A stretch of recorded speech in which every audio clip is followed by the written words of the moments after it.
We would like to thank today's sponsors who have made it possible for Rotten Mango to support NECMEC, the National Center for Missing and Exploited Children. They are the nation's largest and most influential child protection organization. And this episode's partnerships have also made it possible to support Rotten Mango's growing team, and we'd also like to thank you guys for your continued support. As always, full show notes are available at rottenmangopodcast.com. A few sensitive topics for this case include allegations of grooming, CSA, as well as themes like gore, potential dismemberment, and decomp. Now, a super big part of this case is that as of filming this, there have been 0 arrest, convictions, or just really anything concrete besides these little tidbits of very vague, very polished press releases that authorities have given out. We're going to be covering all of those details and specifying which one is confirmed, but basically function on the assumption that everything is alleged. We did our best to debunk and verify all of the online rumors, and there are so many online rumors. We went down a whole maze of just online speculations, screenshots, screen recordings, people posting unreleased songs, and one thing we can deduce is that we don't really know anything at this point. We also want to disclaim that all screenshots and or media posted by people online can be edited or faked. We did our best to verify and try to get down to the original source, but even when we did, it's like they could have edited it. It could have been doctored. There's no way to say that this is real, and there's no way to even say that that's the exact person they're alleging behind the account. So there's so many different things until it's confirmed by authorities. I can't tell you what's real, what's fake. We tried to do our best, but one thing is clear, that everyone involved is technically innocent until proven guilty, beyond a reasonable doubt. So with that being said, let's get started. The musician David really likes the Korean invisible string theory. And I didn't even know that that was what it was called. And then I was talking to my dad about it, and it's called inyeon, which is a very intense concept. It's the concept that every single person in your life, you are tied to them by fate. So in Korea, there's this idea that you are tied to your soulmate through your pinkies with this invisible red string. And everything you do in life is just getting you closer to meeting your soulmate.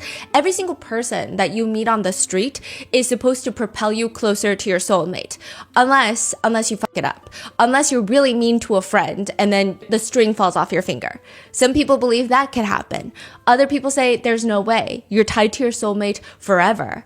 And it does also get dark. My dad was telling me that it sounds romantic. It sounds like something you would only see in a K-drama, and it's so loving, but you could be tied to the wrong soulmate. What does that mean? It's not happily ever after. It's this idea that every soulmate tie is formed after 8,000 lifetimes of karmic connections. So it's almost like after 8,000 karmic reactions, you finally have your soulmate. But those could have been bad karmic connections. So now you're tied to your soulmate, who happens to be either a very bad person or is very bad for you in your life. And then the next life you live, you're still going to be tied to that person. And it's just like this repetition of having the world's worst soulmate, if you will, to put it simply and not romantically. So soulmate doesn't mean they're perfect for you. It just means you are stuck with this person. You're going to marry this person. Okay. Yeah, and you're going to be stuck with them. But it's not the concept of, oh, this is true love. Some people take it as that, but my dad was like, well, most people don't, considering divorce rates these days. So it's more so that. Now, in an interview with Zach Sang, David, spelled D4VD, he says, I love that theory that everybody's connected in some way, in some form, spiritually. Zach Sang is asking him to break it down, and David says, so basically, it's a South Korean ideology where from birth, we are connected to our soulmate. That could be a lover, friends, teachers, anybody you're connected to them from birth.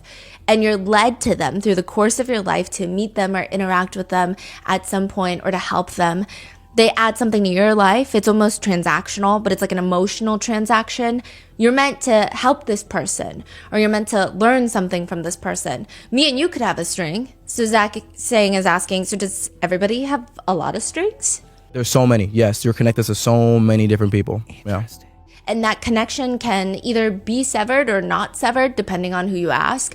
Because there's also the Japanese version where the Scarlet Theory, where if you build too much bad karma, that could be severed. Or if you do somebody wrong, that connection is severed and it's not repairable. So there's different versions of all of this, but I view it as we are all connected through the universal emotion called love. And that's That's why my album is mostly dealing with the theme of love and that connection. I thought his theme was death. Yeah, and death. Oh, love and death. Love and death. Okay. He says in a separate video, everybody's connected, from the invisible life force that connects you to either your soulmate or your friends you meet or people you encounter in your life. And if that's the case, people are now digging these videos up, and they're not even that old. His newest album recently came out this year. He's on tour for his newest album, the Withered Tour. And people are saying, okay, well, if you believe in soul ties, if you believe in these connections, how are you connected to the 13-year-old girl that went missing 17 months ago in early 2024? You know, a few years ago, I feel like there was this TikTok trend at one point, and I don't know how our brain rot keeps evolving, but it's song covers, very serious rap songs, very serious love songs. And it's like if they were all sung by Alvin and the Chipmunks, and it's just a high-pitched cover of the songs, and everything sounds goofy. And sometimes it's honestly better than the original song. Do you remember where all the TikTok sounds were also going viral, and it's like high-pitched, sped-up versions of every song? Yes. That's how David gets famous. His song? Not by his own music, but by Alvin and the Chipmunking everybody else's music. He would make edits where he sings someone's song, Beyonce, Billie Eilish. Oh, and he's singing it? Yes, and then he would Alvin and the Chipmunks edit it. Sometimes it would just be the track of it, and then he would edit it to sound like Alvin and the Chipmunks. David's whole career trajectory is by far one of the strangest things that I've ever read about, and it's not even, it's just strange. I think the fact that the first few songs he drops hit 1 billion streams on Spotify, and every song and release after that has been so successful. I didn't know anything about David. I knew his songs. I didn't know him online because a lot of people actually knew him online through his TikToks, his viral memes and his TikToks. But I would think that if you told me he was an industry plant, I'd be like, okay, no, I could see it. Because he just blew up out of nowhere. But it's actually a very strange coming up story. He used to How long has he been around? He was a Fortnite YouTuber first. He's a YouTuber? Yes, but he was not very big. He had about a few thousand subscribers. He's been around making videos probably since like early 2020 because he does talk about how it was the best time to be gaming on Fortnite was during 2020 COVID. But he really starts popping off a little bit in end of 2021, 2022. Wow. So it's only been like 3 years. Yeah. And so he says in an interview, like I was a Fortnite YouTuber for a really long time. He says that, I think he said he was since 2017, but he said, I really wanted to be a content creator and a streamer and all that kind of stuff. I was making montages on YouTube of my gameplay. You know, those people that do the Fortnite? Yeah. Yes. Okay, putting music behind it, trying to be the best Fortnite player. And then my videos got copyright striked, so I couldn't make money off of it. And I was like, yo, I don't know what to do. Because he's just playing like Jay-Z in the back of it, which of course you're going to get copy striked. And he says, I was like, yo, I don't know what to do. I go to my mom. I'm crying. I'm like, yo, mom, I'm not making money no more. I don't know what to do. She's like, how about you make your own song? So I'm like, all right, bet, let me do that. He starts making music on his iPhone. He Googles how to make music. That's wow. He downloads BandLab and he goes into his sister's closet and he uses his wired headphones to make his very first song. He uses his sister's closet because he said the kitchen had too much echo, the living room was too big, his bedroom was also not great. So her clothes are basically the insulation for the closet studio and there is no AC in there. So the first day that he decides to make the song, he is sweating in there for 6 hours. He's just YouTube tutorialing his way through the entire thing. Finally, creates his first song, drops it, and he's telling everyone in the Fortnite community, hey, if you're getting copy striked like I did, use my song and I'm not going to copy strike you. It's royalty free. Like I got you. So these are people that have been very pissed off about copy striking. So yeah, they're going to use his freaking song. And he said it goes crazy. But it really only goes crazy in the Fortnite community. Meanwhile, he's working at Starbucks, still making the Fortnite montages, but with his own music now. And then he gets fired from Starbucks. Like, he has the very strange life story. He says his manager had given him this discount code. The manager's like, if you ever need to buy a sandwich and you're $3 short, use this code. He uses it a few times. He thinks it's an employee discount code. When new hires come in, he's training them, telling them the code and explaining it's an employee discount code. So once in a while, if you're $3 short, just use the discount code. It's not an employee discount code. He gets called to the manager's office and they accuse him of committing felonies. Wait, I'm confused. What is that code? I don't know. He never really further explains. That is weird. So is that like kind of like a hack? Like, oh, just use this, you get a little discount, and he just start telling him, why just use this? I think so. And I think he only saved like $14. He only used about $14 of it. But the manager says you're committing felonies. So he gets fired. It's not the same type of felonies nor comparable to the severity of what he's accused by the internet as of right now of having committed. But David states that Starbucks accused him of committing many crimes and he was fired. And he said, these are all the sandwiches that you stole from us in the past 3 weeks. Like, this is what his manager is telling him. David argues, again, he thought it was a discount code and he was like, just take it out of my paycheck, but they refused. He said the whole situation was just crazy, bro. And I was like, you know what? It's a blessing in disguise. That means I get more time to work on music, which I'm already about to make money on. You know what I'm saying? So I'm about to make money on music. I really don't need this job right now. I really just focus on Fortnite, focus on music. People were just demanding more music. And David says it just kind of became this thing where the music was getting more popular than the Fortnite videos. My SoundCloud numbers surpassed my Fortnite video numbers. It was getting crazy. What are those songs that's released, or are they just like random songs? They're out. They're out? Yeah, they're out. They're big now? Those songs? They're big now. Even the first few that he made? Yes. But they're not doing the crazy numbers that his next few songs make. So after these Fortnite songs, he's still making these songs, but he decides that not just on SoundCloud, he wants to get attention on TikTok. So TikTok, he mainly is still just posting Fortnite videos and now Alvin and the Chipmunks. That's his Alvin and the Chipmunks era. He also starts posting random memes and everything is like Alvin and the Chipmunk pitch. And then he drops a few of his most famous songs casually. Here With Me, the very famous song, and Romantic Homicide, both of which have over 1 billion streams on Spotify. These are dropped before he has a record label. So then the record labels, they start calling him. They start reaching out to him, asking him to sign. And side note, he lives in Houston, Texas. He's homeschooled. And his mom says, he came downstairs one night and we were in the kitchen and he said, I have something to tell y'all. And I was like, what? He was like, this label was calling. They keep calling this label and that label's calling. And we were like, what are you saying? Like, stop playing around. His dad legitimately thought they were getting scammed by phishing emails until they're flown out to LA and they have meetings with multiple record labels. David's mom has this little journal called David's Music where she takes notes of all the meetings with the labels. And then eventually they signed with Interscope, which is owned by Universal Music Group, UMG. It's actually very fascinating. So in 2022, he has 118,000 monthly listeners on Spotify. And right now he's sitting at 38.5 million monthly listeners, which I believe on Spotify, only 100 or 200 artists in the entire globe have 35 million monthly listeners or more. He has had a recent push in his music because of everything that's been happening, but But he's been he's gone that big. Wow. Yeah. He's opening for SZA's SOS tour. He opened for that tour.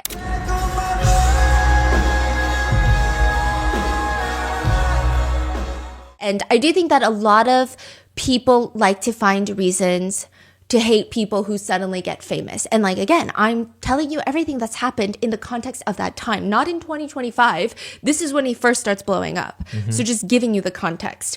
From what I can tell, he was very generally well-liked at that point. It's very hard for people to even argue that he's not talented. I know that there's lots of musicians that pop off on TikTok and people are always like, they're not even that good. It's not even great music. It's just TikTok viral songs. Most people would probably admit, maybe not now, but 2 years ago, that he does seem objectively talented. A lot of his aura also comes from the fact that he's very abstract, if you will, on how he creates music. He definitely has a whole process to it. He still likes to primarily record on his phone. Even if he goes to the studio to collaborate with very big artists, which he has done, he will come back home and record it on his phone, and that will be the one that's released. Which I do think a lot of people liked that. He said at one point he was making 9 songs a day. The overwhelming majority have not been released. But I think in hindsight, this adds to lots of people's speculations that there have been unreleased songs. So it's clear that he has a huge vault of music that has yet to be released. I think a lot of people also like the fact that he did get a vocal coach at the height of his career, which a lot of artists will have one, and a huge factor for that being you can blow out your voice to the point where you cannot sing for weeks at a time, which would be your livelihood. It's very important. But David says that he had a vocal coach for a minute, but quote, "But then I realized I started this thing in the most unorthodox way possible, just off Fortnite and BandLab, so I quit. And I turned to YouTube tutorials, looked it up on YouTube. I remember I was training for the big show in Houston the other day, and I was like, how to do vocal warm-ups and how to do vocal runs just on YouTube before the show. And I was just going crazy on YouTube, bro." Which sounds like he's a very relaxed artist who doesn't really care. But one reporter who interviewed David for a magazine cover says he is not going to let anything stand between him and making his dreams a reality. His career blows up so quickly that there's just no transitioning into it. David says, "I went from never going to a concert. The first concert I went to was my own. And now I'm doing a 50-show tour." It was crazy. I mean, having no prior knowledge of any concert, any show, my parents never took me to any concerts, and having my first show be my own show was probably the best way I could have approached live shows. David goes from being homeschooled to suddenly moving to the Hollywood Hills, going on tours, opening for SZA. He does say that homeschooling took one of the biggest tolls on him, just the isolation aspect of it. He says, "I made a couple of friends that were homeschooled, but there was no extracurricular activities. It was just me at home playing Fortnite, getting schoolwork done, learning how to code and build computers for 4 years." Wait, how old is he? He was only homeschooled for 4 years in high school, but right now, today, he's 20 years old. He's 20 right now? Yes. So, and this is like 3 years ago, right? Yes. So he was like 17? Yes. 17, 18? Wow. Wait, is he? Yes, he's 20 right now. But one of the big outlets he has when he's being homeschooled is parkour. Parkour, literally. David's dad grew up doing martial arts, so he wanted his sons to have some sort of discipline created through that type of hobby. So they go to a parkour warehouse. David did go viral because he attempted a backflip at Coachella and he lost infinite aura. That was like the meme because he tried to use the stage as leverage for a backflip. It was very slippery, so he just fell straight on his back and his neck. He says, "I'm embracing it. We all miss a backflip once in our lives." But even the guys that work at the parkour facility in Houston, I mean, they've known David for a minute. They say that when he started homeschooling for high school, they could tell. They say, "I could just see the shift in his energy." I could see the shift in his energy. This becomes important later. I've always kind of noticed when he would come in, just headphones on, it was just the fact that I think he felt very disconnected. David says, "Transitioning from public school to homeschool is tragic. I thought I had a lot of friends in middle school, and then after being homeschooled, nobody's hitting me up. Nobody's asking me where I'm at. Why am I not coming to school today?" It made me question, what is the real friend? Like, do I have any of those? He says, "But it was cool, I guess, because I did find a lot of new passions, just being alone and finding myself individually, being myself and being a nerd and watching anime and not being made fun of for watching anime, like doing this, that, and the third." So just to give you an idea, David's whole aura online is creative, artistic, religious, grew up in a super Christian household in Texas, somewhat sheltered from homeschooling, but ultimately very talented. People say that he's genreless, or well, that's what they said, that he was very genreless. He didn't have a specific style that he stuck to. He seemed very experimental. He doesn't give off that very strong bad boy fucking around in LA type of aura. He seems very chill, family oriented. September 8th, 2025 at 12:30 p.m., employees from Hollywood Tow, they call the police. The report reads, "There is a 2023 Tesla Model Y that is emanating a foul odor and attracting flies." A few things are worth noting. September 8th, 2025 is a notably colder day in the Hollywood Hills, so it's not even thick and humid and muggy weather. The car just has that strong of a foul scent. And the car has been impounded. The car's in the tow lot, meaning someone called the tow company, a resident from the Hollywood Hills, and said, "Hey, there is this car on the street that I live on, and it's been there for like 3 weeks. It hasn't moved in that spot for 72 hours. Can you come tow the car?" So they towed the car. It's not towed because it has a flat tire. It's not towed because it was in a car accident. It's just parked on a random residential street, and it has Texas license plates. The neighbors thought it was weird, so they're like, "Can you guys please just come get this car?" It's in the tow yard. LAPD show up to the scene. They open up the front trunk, and inside of a bag is a dead body. According to TMZ, and you can decide how you want to take this information coming from TMZ, but according to them, the body found in the Tesla was chopped up and heavily decomposed. Also, the word usage there is strange, but they're alleging that whoever the body was at this point was dismembered. According to Times, the remains are described as, quote, a head and a torso.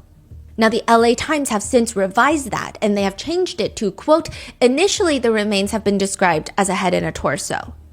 But they don't elaborate. So they don't say, correction, this is what was originally reported, but never mind. It just says that's what was previously reported. So there are all of these debates online of, was the body dismembered? Was the body not dismembered? Was the body in pieces because decomp was so bad? Was it a natural process of the decomposition, or was it not a natural process? There's a lot of debates. We don't even really have a time frame of death that can be confirmed. Some reports are saying that the body was dismembered. Others are saying in pieces. So as of filming this, take it as you will. But what is confirmed is the dead body was found inside the trunk of the Tesla. They run the car plates. The car is registered to David Anthony Burke, famous musician, D4VD, David. At first, for 0.2 seconds, there are brief concerns and questions online that it was David himself in the trunk. But since he's on tour, it's quickly verified that he is very much alive and well, at least physically. But then who is in the car? That same day, a TikTok from March 9th, 2023. So this is years ago. 2.5 years ago. Yeah. That starts circulating, and the video starts showing up on people's feeds again. The algorithm is pumping it out after 2 years. It's a creator by the name of Nicholas, and he's in the aisle of a grocery store. The camera's rolling behind him, and it's obviously a bit. It's like the, hey, what do you do for work type of, hey, how much do you pay for rent? It's one of those TikToks in a grocery store. He sees someone going through the chip aisle. Excuse me, quick question. The guy looks up. It's David. He's wearing a white dress shirt covered in blood. So remember his Itami alter ego. That's all. You can tell it's Itami because he is always wearing a white dress shirt covered in blood. Is this like a character he's playing right now? It's a character in his music videos that shows up frequently in pretty much almost all of his music videos for the past 3 years. Oh, every video. Almost all of them. Wow. Almost all. And this one, he's at a grocery store dressed up as that character. Yes. I see. And there's like a bloody handprint on one side of the shirt. He's holding a giant tub of Tide laundry detergent. When he turns around, Nicholas notices, I mean, it's obviously a staged collaboration. Oh shit, what are you up to? You call me my work clothes, bro. You know, I still got the time. I'm trying to clean up a little bit. You think Tyler's gonna get all that out? I hope so. What's your name? David. How are you feeling today? It's raining outside. I think I got a cold. I'm kind of sick. What song do you put on when you're in bed and feeling sick? Romantic homicide. How does that one go? I'm scared. And in the middle of the chip aisle, David starts singing, I'm scared, it feels like you don't care, in the back of my mind, you died. The video starts getting pushed out to the algorithms once the news breaks that a body was found inside of his trunk. And so people are questioning and looking at it very strangely because yes, coincidences and like we don't have a lot of information. We don't know who is in the trunk. Body has yet to be identified. David is on tour when this body is found. So there's not a strong connection that people are side-eyeing too heavily by this point. It's just, it's weird. And this video, people are almost making memes. I don't think it's appropriate, but they are making memes of like, oh, work clothes, you say? So what do you do for work? So there's all of these questions. It's not like a strong, he's guilty of something, lock him up, he did something. It's more so, this is all weird and the internet is going to do what the internet does. But that's all we really know at this point. I mean, and it's practically nothing. We know that a body is found in his trunk. We know that his Tesla was left out on a public street outside of his Hollywood Hills house that his manager was renting, that David was most likely living in. So the lease is under his manager's name, Josh Marshall, but David is most likely living there. The Tesla was parked for the past 3 weeks, but 72 hours, it hasn't really moved. People in LA do not play about parking your car on the street without parking permits. It gets towed to Hollywood Tow. They call, they say it's a cent, and this car has never been registered as stolen. Which doesn't necessarily mean it wasn't stolen. It just has not been reported as being stolen. So as netizens are waiting for updates, simultaneously, people online are digging up another music video to the song One More Dance by David. And this starts going viral. Clips of it start going viral immediately on TikTok. This was posted February 7th, 2025. So almost exactly 8 months before a body is found in David's car. The music video opens with Itami wearing the bloody dress shirt and a white blindfold, dragging another version of David, regular David, dragging his unconscious body onto the ground. We're going to dive deeper into this whole music video later, but he's dragging the unconscious version of him. And then two more people come up and they throw his body into his trunk. So like he has so many videos about death. And trunks and cars. Yeah. So everything is like, oh my God, look at this. And right? blood and funeral. And at the time that the news breaks, he has those caskets at his concert. So it's like, this is happening when the news breaks. It's not a tour from last year. It's going on right now. Yeah. And they drive off in this car. And more on that later. But David described that music video as the other two people that show up to help Itami put David in the car. They're cult members that love Itami, and they're going around with Itami in the trunk, and they're burying David after I die. And netizens are just confused and weirded out at this point. But again, none of the comments by this point in time are saying that he's guilty. They're just saying, this is very strange. This is odd. This is weird. What are the odds that he has a music video where he's shoving someone, albeit himself, into the trunk of a car, and then there's a dead body found in the trunk of his car? Like, the odds of that must be pretty low, right? Others are saying it's not that low. Putting bodies in the trunk of a car is like a movie stereotype. Everybody does it. But that's not an admission of guilt. That's not really evidence. A lot of netizens at that point feel like perhaps it's a reach. Perhaps we should all go outside and touch grass. It's actually a strange, traumatizing circumstance for everyone involved. Probably even David is how netizens feel. Because, I mean, first of all, whoever is found deceased, their family members are traumatized. But David is 20, he's on tour, his car is impounded. The speculation that netizens have is his car was probably stolen by someone in LA and they used it to hide a dead body, and now he's connected to this, and he's this young man just starting his career. He's probably also traumatized. And all these speculations are just getting crazy because there's been no official statements being made. The police don't arrest David, so everyone's just making statements. Some people even get very mad at brands like Hollister and Crocs. Hollister and Crocs have a collaboration. David was the main model for that collab. They quietly pull most of his images from the Hollister website. Huh. This is before the body is identified. Okay, just to give you an idea, when the body is found in David's trunk, there's a layer of suspicion, there's a layer of strangeness, but it's an overwhelming feeling of this is weird, and we typically don't like to give people in Hollywood the benefit of the doubt because they all do some weird stuff. However, Yeah. I mean, look at his past career, look at his history. He seems like a nice guy, and he's on tour, so it's not like he's in LA and they find a dead body. It just seems like it's just a very shitty circumstance for everyone. I mean, David, yes, but mainly the deceased and their family, whoever they are. But once the body is identified, I will say everything changes. So just bear with me at this point. People are saying, I mean, Hollister, them pulling that. People are commenting, I hope David's fans boycott Hollister because Immediately, the day after? it was like the day after. Wow. Innocent until proven guilty.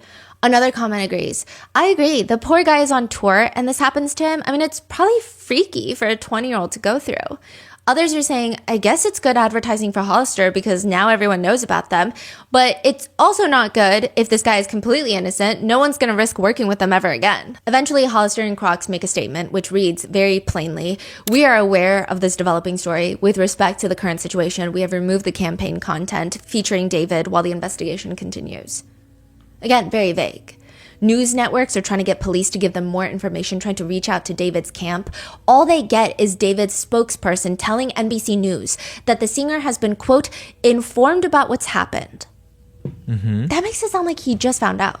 Informed about what's happened, and although he is still out on tour, he is fully cooperating with the authorities. So it's vague, but if you look into this vague statement, it sounds like, well, maybe it sounds like David had no clue what was happening. This car was impounded, there was a body found, it sounds like he just heard about the news along with everyone, and now he's doing everything to be as helpful as possible with the police, but it's also not really something he's involved with. Because why would he not come home? He's still going on his tour dates and he's cooperating with the authorities. So it feels like it's his car, but that's about the extent of the connection. Oh, he's still going on tour dates? Yeah, the very next day he has a show. Oh, just you wait, because we know people who went to that show. Well, not know them, but we found people who went to that show. He does a show the next night, September 9th. Okay. So people are thinking he's not being forced to come back to LA. He's not been arrested. The wording of the spokesperson, he's been informed. Yeah. Sounds like he just found out. He's cooperating with authorities and he's still on tour. That makes it sound like it's bad. It's a really sad situation, but he's just not involved. Yeah. That's the feeling. And so people feel sympathy for him initially. It also just doesn't really click that David would be involved. People are saying, I mean, look at these TikToks of him. There's one where he's walking down the street and he sees a performer on the side of the street playing a guitar, singing David's very famous Here With Me song. David just casually hops on and gives everyone on this road a private concert. He seems really humble. The person who posts the TikTok says he is so sweet. Like, he was so kind to everyone. One netizen from months prior comments, I love his humbleness. My daughter has seen him twice in LA and he's so sweet, and his mom loves him too. So it seems like they ran into his mother as well. People point out he seems very down to earth.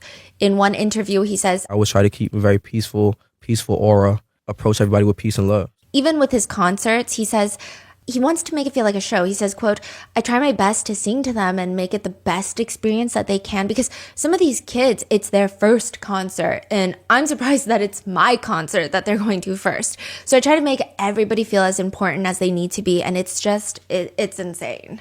So people are saying, look at him, he's such a likable person. It doesn't make sense. In a separate interview, he's asked even about the strangest place that he's made a song. He says, IHOP bathroom. Oh yeah, I got a beat pack, which is just like a pack of beats, literally, just files of beats, while I was having dinner after church with my family on Sunday. So again, family oriented. And I was at an IHOP and then I got some beats and I was listening to it on my AirPods and I instantly got inspired and I was like, yo, I need some quiet. So I ran with my phone to the bathroom and I recorded the whole verse in the bathroom. Yeah, it's like all the reverb. Yeah, you hear toilets flushing in the background. People are asking online, does that really sound like someone that would be connected to a death? Besides, the car was sitting there for the past 72 hours. David hasn't been in LA, from what we know, in the past 72 hours because of his tour schedule. It's actually been reported that he probably hasn't even been in LA for the past month because of his tour. Reported. He's traveling with his entire team. Probably is not getting free time right now. Tours are crazy. Celebrities, they say it's like the most insane thing you'll ever do. It's clearly unrelated to him. Also, he hasn't been arrested. And it's a Tesla. That's what netizens are saying. They're commenting things like, don't Teslas record? So if it's found in a Tesla, I'm sure the first thing the police do is check the Tesla footage, and then they see David has nothing to do with it. Otherwise, they would have immediately arrested him. He wouldn't have gone to his next show. That's what people are commenting. Others are saying, yeah, I was under the impression they record everything because there was that guy that had scratched up all the Teslas in a car park and they got him because everything was recording. No one was inside any of the Teslas, but it was all recorded. So they're like, obviously, if he's not been arrested and it was in a Tesla, which, side note, I do think you can turn that feature off, if I'm not mistaken. I don't know, actually. I do think so, but that's what people are writing online. Others are speculating it's a serial killer. There was a body found in a Honda in a South LA tow yard a few days prior. If they find any other bodies in tow yards in cars, it will appear as though we have a serial killer on our hands. Another one reads, a second vehicle in South LA was found to contain a dead body, also in a tow yard. I feel like there's a strange pattern here. There was indeed another body found inside of a Honda Civic in South LA on August 25th. This is a completely separate tow yard, and South LA is relatively quite a distance from Hollywood Tow. Details are pretty limited. However, the investigation is not tied to the Hollywood Tow Yard investigation. The police have confirmed that. But one person comments, how bad is your luck that a car that you are driving has a dead body in the trunk? Or maybe you abandoned the car on purpose. The whole thing is crazy. Some people are saying, but isn't it weird that he's still on tour? One person comments, I'm sorry, but if a dead body is found in my car, I'm gonna go home and figure it out. It seems weird. But others are fighting back. Like, it's not like he's Sherlock Holmes. He's going to go home and figure what out? The police are figuring it out. He's cooperating. He should cancel all of his fans. Like, do the fans get refunds? So people are having these back and forth conversations. We were able to connect with people who went to the concert September 9th. So this is like less than 24 hours. Well, probably a little more than 24 hours since the body has been found in his trunk. I don't know when he found out about it, but it's less than 24 hours since the public has known. He has a concert that night in Minnesota, and they were under the impression that David is not connected at all. Who was the people in the crowd? Yes. So everyone at that point has heard of the news, but nobody's thinking, oh, something more. It's just a really bizarre event that happened. Yeah, so we were talking to, I'm just going to say them because they don't want to be identified, but they, as in, it's a group of friends that went to the concert in Minnesota. And I was talking and asking a bunch of questions about that concert. And they said, no, I mean, everyone in the crowd, nobody was under the impression that something suspicious was going on. It was not a weird energy of like, oh, it's sus, but I already bought my ticket. It was genuinely, he is not connected. In fact, there were even conversations of like, we need to make sure that mainstream media does not try to drag down a person of color without evidence, because so far there's no connection. And like, of course, the media does in fact do that. You know, there have been lots of cases where that happens, which is, these are very valid concerns. But they were just saying like, that was the energy. Like everyone is like, no, like clearly he's not involved. The police did not name him as a suspect. He's not flying back to LA. He's cooperating with the authorities. It just sounds like a really sad, random coincidence. They describe his energy that night as, quote, he performed as if nothing was wrong, had a ton of energy and pep. I remember he threw some labubus into the crowd, but he also, okay, this is hindsight. He also gave extra attention to two child fans on the second floor balcony. He signed one of his merch t-shirts for the little girl. I didn't see any caskets at this concert, which would make sense. There wasn't any more... Oh, really? Yeah. Is that like a change he made after the discovery? Yeah, it seems like it. Huh. I couldn't verify that every single place had a casket prior, but... This one doesn't. Yeah, which would make sense even if he's not connected. Yeah. Just out of respect, it would make sense, right? Yeah. So that at that time, they did not think that was strange. There was also not heavy security present. It was just a normal concert. They say in hindsight, the only thing that they found strange, okay, they did find this strange at the concert as well, but even more so now, is that David kept encouraging men in the crowd to keep being performative.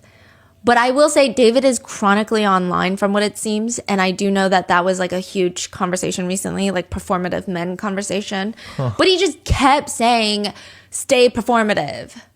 And like the men, stay performative. Do you like matcha and labubus? And they said it was just weird. It was just kind of like weird things to say in a concert. Because you're like trying to hype up the crowd. You're trying to connect with them. And then to be like, where are my men at? Stay perform. It's weird. Like, are they supposed to, is that a diss? Is that not a diss? Like, who's being dissed? It doesn't make sense. It was weird. Or like, where are my performative men at? But one thing was strange. There was no encore. So after a concert, it's pretty customary that all the artists do a show of like, okay, bye. And then everyone's like, encore, encore. And that's like the whole point. You chant. And then the artist is like, fine. And they do like 5 or 6 more songs. And then even when they walk off for good, usually people will still scream encore in like the tiny sliver of a chance that they'll do a second encore, which like doesn't happen often, but you can never not try. There was no encore. So they don't know if, I don't know, yeah. Is it because people are trying to be respectful that maybe he had a lot going on outside of the concerts? Or if it was just maybe the energy was not great at the end, but they didn't mention it wasn't great. He just ran across the stage at the end saying, I love you, Minnesota. And that was about it. I will say that the concert goers that I talked to, they very much regret attending. Had they known all the new developments, they never would have gone. And they actually feel like it's been weighing on them that they went.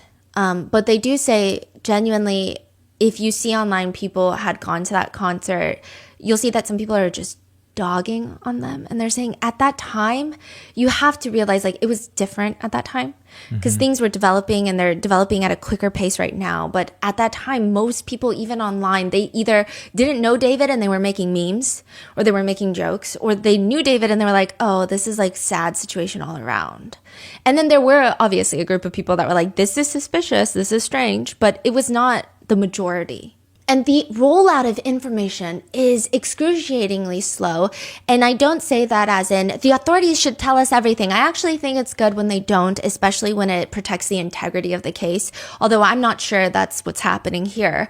But it's just so slow. And it makes people online try to look for their own answers. The medical examiner issued a statement stating that the victim is a female, about 5 feet 1 inches tall, weighing 71 pounds, curly black hair, wearing a tube top with black leggings in a size small, a metal stud earring, and a metal chain bracelet, like a yellow colored one, in the shape of a W. The ME states that they have not yet determined her exact age or cause of death, but the police are investigating the case as just a death investigation. So a lot of people were initially fixated on the victim's height and weight, with some saying either this is a very malnourished person or this is a child. Yes, 71 pounds, crazy. Yeah. Even for a child, I do think that's quite thin for 5 feet 1 inches. 8 days later, however, September 17th, 2025, the body in David's car is identified as 14-year-old Celeste Rivas Hernandez.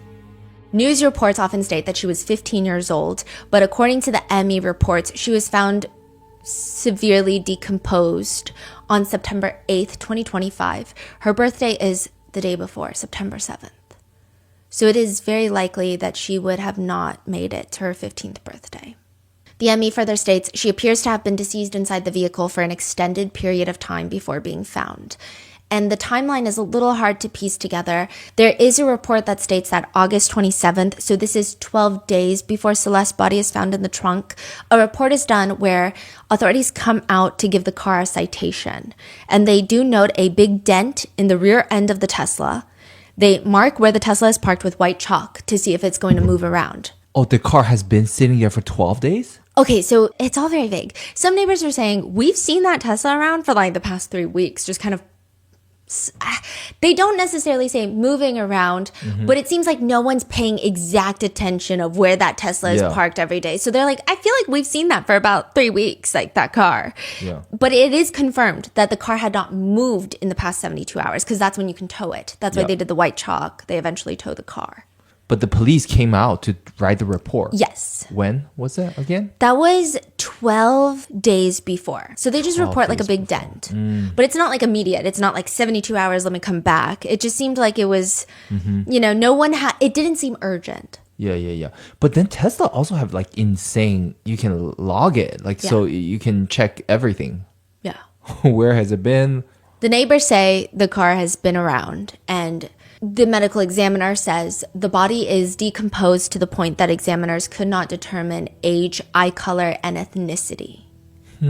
When it is revealed that the body belonged to Celeste Rivas Hernandez, people find out that she went to school about 80 miles out of Los Angeles in Lake Elsinore. Celeste has been reported as a missing child multiple times prior, but most recently, she was reported missing April 5th of 2024. So well over a year ago.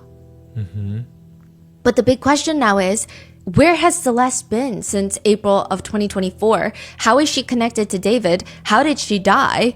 Where was she for the past year? What was she doing? Was she with David?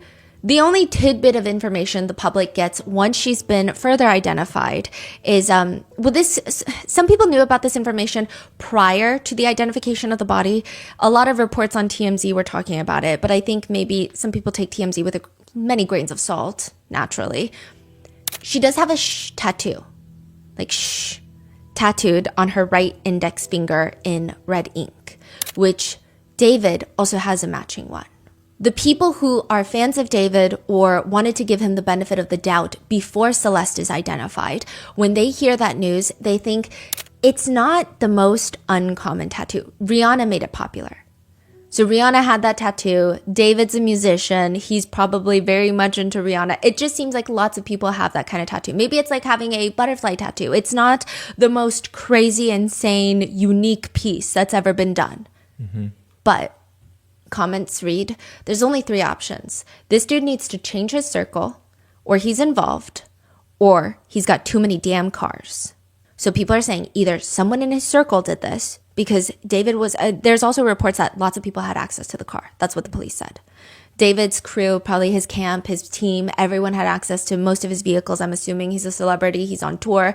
It seems like everyone could get it. Maybe assistants used it. Maybe his manager used it. I don't know, right? So it seemed like lots of people were in and out of that car.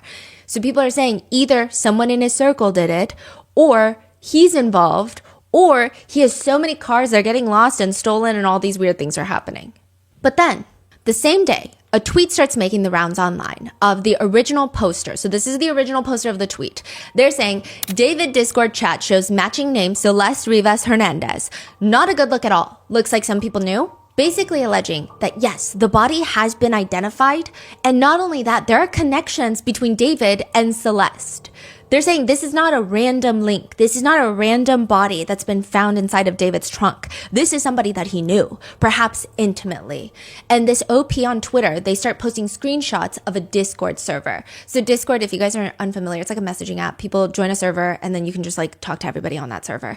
And David is in that server. So this is David's Discord server. And he's been very active. He's previously spoken about Discord in interviews. He's even pre-released songs on Discord, I believe. So this is a very big part of his life. October 23, 2022. 18 months before Celeste is reported missing. She would have just recently turned 12 years old. David asks in the Discord, Celeste in here? Question mark, question mark, question mark. Just Celeste, not her full name. Yes. How do we know it's... Okay, that's all he says, Celeste. Yes. Okay. A username, Celeste, responds back, hi, David Bark. So making a fun dig at his name, David Burke is his real name. Okay. Then in another screenshot, it shows March 28th, 2024, 1 month before Celeste is reported missing and 18 months before her body is found. A bunch of Discord users are debating David's dating life, writing, I don't know. I know he never had a girlfriend, but who knows? He might have had like a sneaky link. Other users report back, he has a girlfriend. Another one writes, pretty sure he's dating right now. What? Yeah, skull emoji, skull emoji. Her name is Celeste. He said he was never in a relationship ever in his story. Like he put on his Instagram story that he's never been in a relationship. Someone just comments, she's so pretty. Wait, show me. That's about it for that conversation. Then August 5th, 2024. So 4 months after Celeste is reported missing. This is about a year before her body is found. Someone on the server writes, drop the song. The one with the missing girl, Celeste Rivas Hernandez.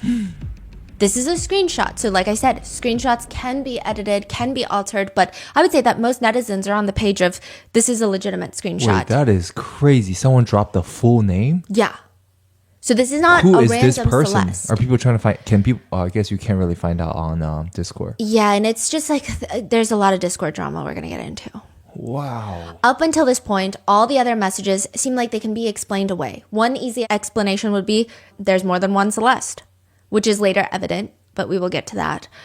But this last message is weird.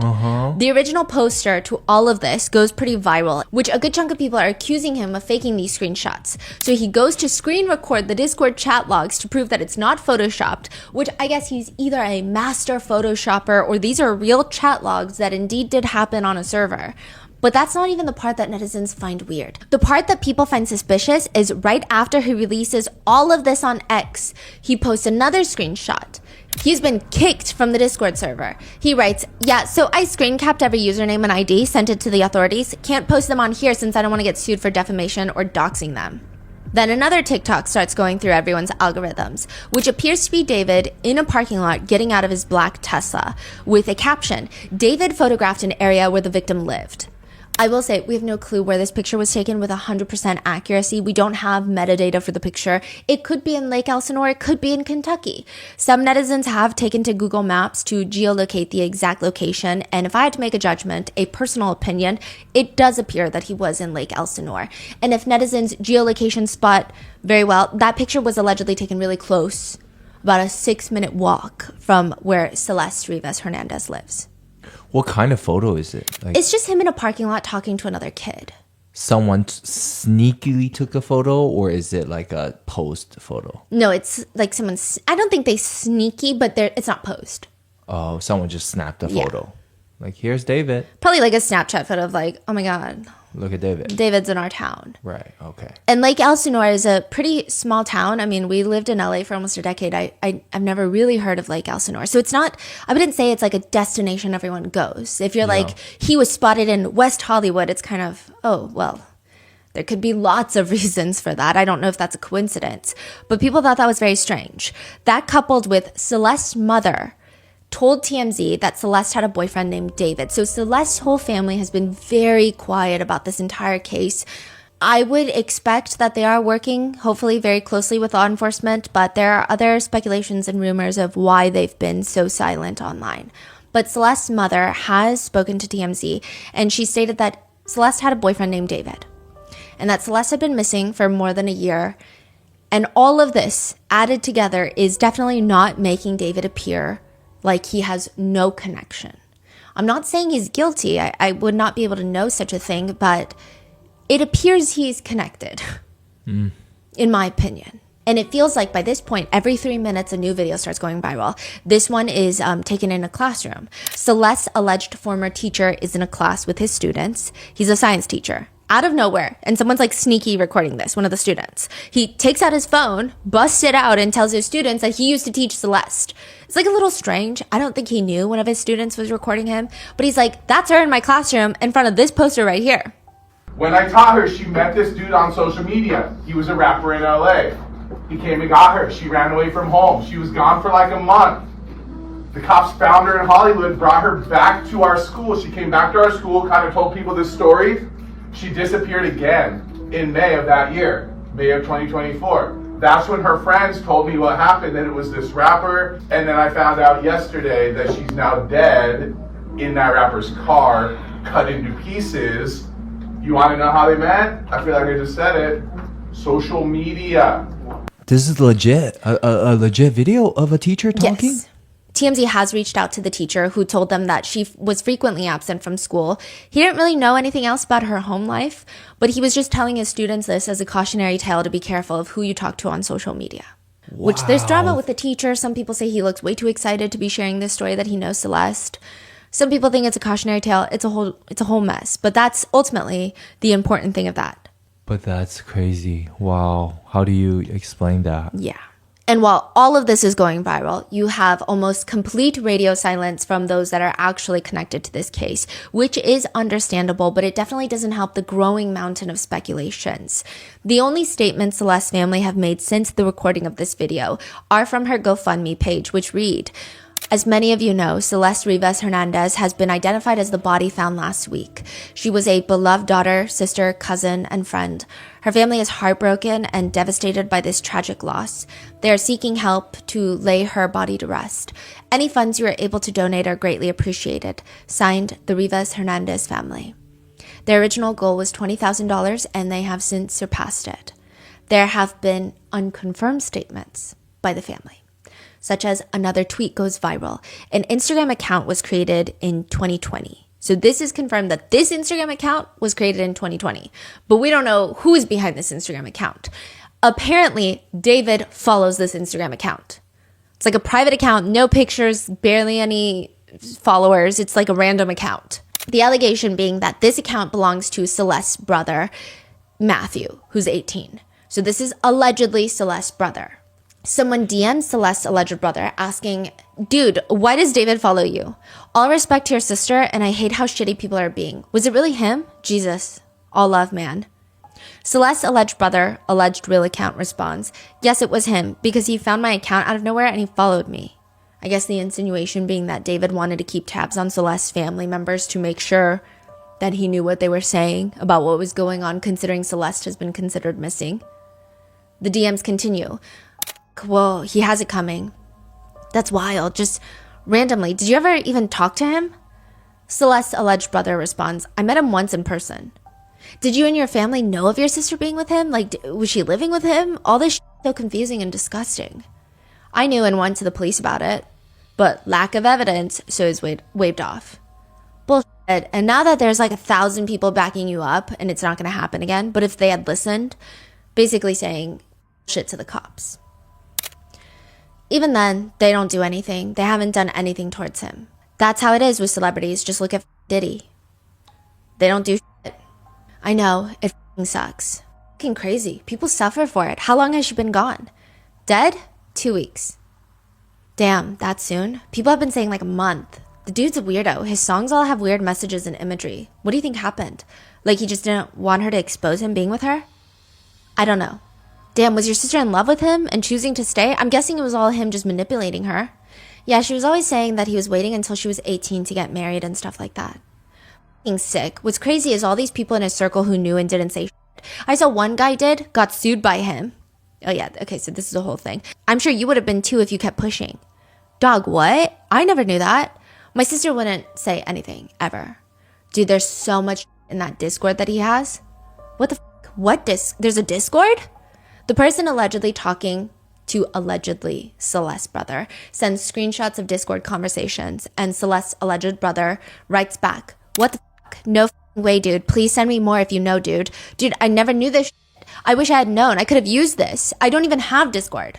What's on the Discord? Is it the one that you just read, or there's more? It's mainly that. And then a guy was talking about how there were allegations that he heard rumors that David was talking to minors.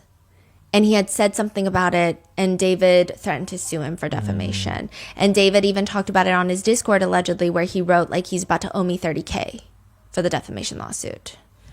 So there are screenshots of that, but we're going to go more on that later. But one part of the DMs that make people believe that this is, in fact, Celeste's brother is he does send 3 pictures of Celeste.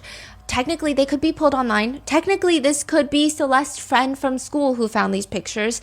I don't know, but the pictures look like someone who probably knew her.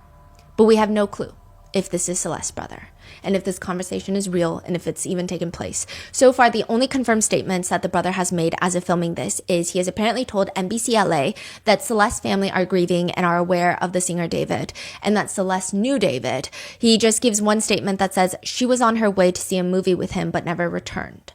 He also states that David would frequently pick up Celeste in the very Tesla that she would be found deceased in.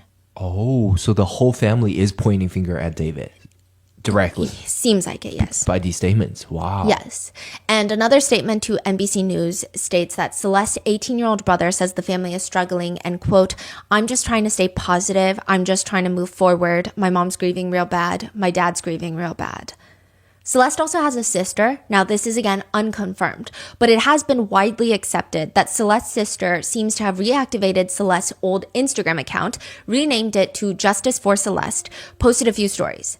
So the stories read along the lines of bringing this account back, please share, last seen in Lake Elsinore. So these are like and another story where, can we please spread this story? There's a link to the GoFundMe, and another one that reads, we lost our girl, but we did everything. Flyers at her school, TikToks, Instagram, Facebook, police, family searching everywhere. Even our family in Mexico shared and prayed for her. And another post reads, my mom hasn't spoken in a week. She feels she failed her daughter, but she didn't. She did everything. Our house is quiet and broken. Aside from that, nobody else has really spoken out. Ruby Alonso, a resident of Lake Elsinore, she told the LA Times that she's known Celeste and the entire family since maybe Celeste was in kindergarten. She has a son around Celeste's age. She tells the LA Times that after running away, she does recall Celeste being brought back on one occasion by herself. How does she know Celeste? Just like their family? Yeah, they all live in Lake Elsinore, and her son is around Celeste's age, so they probably go to the same schools. I see. And she said that at one point Celeste came back from running away by herself. And then there was another time where the police brought her back home. Wow. So the police also knows a lot then. And that's why people believe that the LAPD is being very hush-hush. Some people originally thought that they're being hush-hush because David is a famous musician and they want to cross their T's and dot their I's because of what happened to the likes of Sean Combs and pretty much a lot of musicians, which I think is the case. But I also think that they're taking their time to probably cover their own problems. So they know this girl probably has a connection with David already, but they didn't do enough, for example.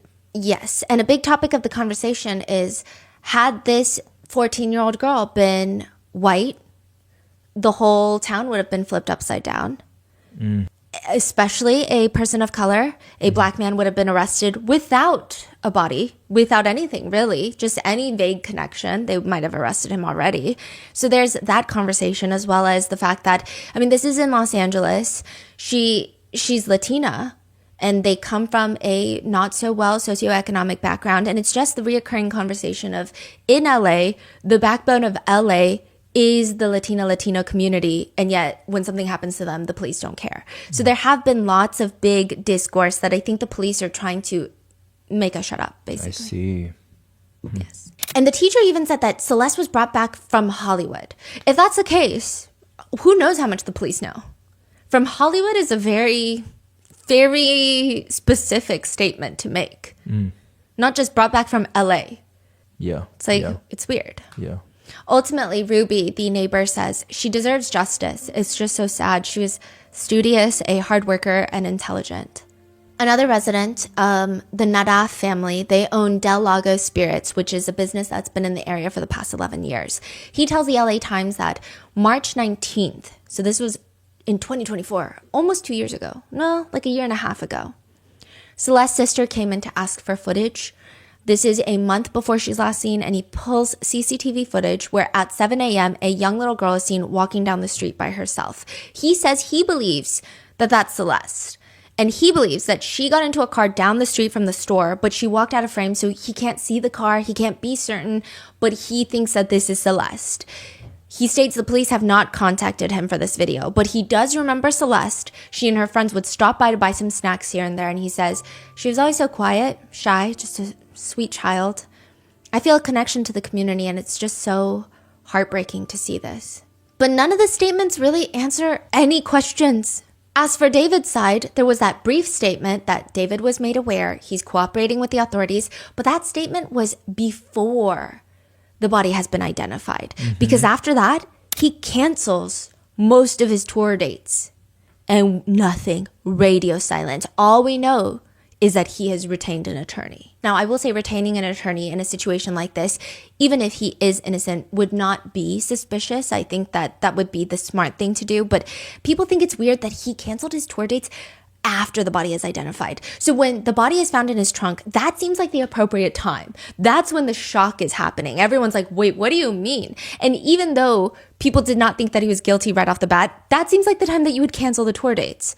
But then the body is identified and then you cancel the tour dates. It feels like, oh, then you are connected to the body that's been found in the trunk. It's just like a weird timing of it. It doesn't make any sense. Why would you cancel it? If you are still very unconnected to the case, you would say, oh, wow, okay, my respects to the victim's family, but I don't know this person. My car was stolen. I feel sad. Like, it would be a very generic PR statement that would be pushed out like that.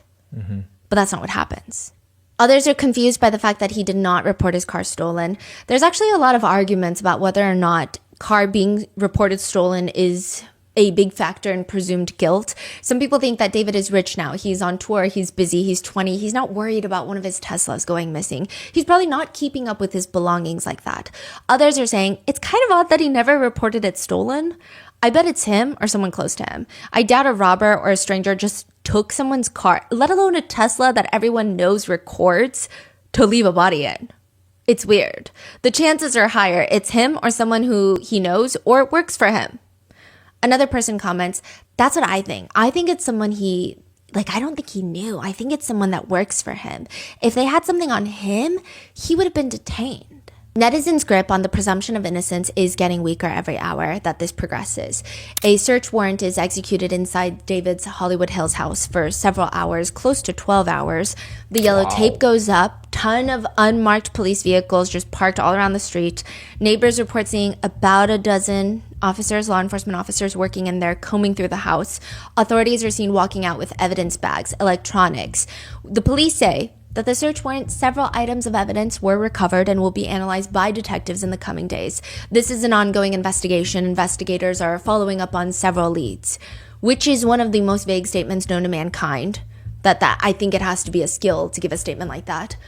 The house is not owned by David. Like I said, it's actually leased by his manager, Josh Marshall, which would make sense. A lot of celebrities don't sign their own lease agreements, but it is likely that David was the one living inside. There's lots of collabs that he filmed inside of that house with other celebrities. It's $20,000 a month to rent, and the actual owner of the house told Rolling Stone, "This all comes as a complete shock to me. They didn't even know David the singer. And they especially didn't know that a singer lived in that house. They thought it was a guy named Josh Marshall because that's who signed the lease, right?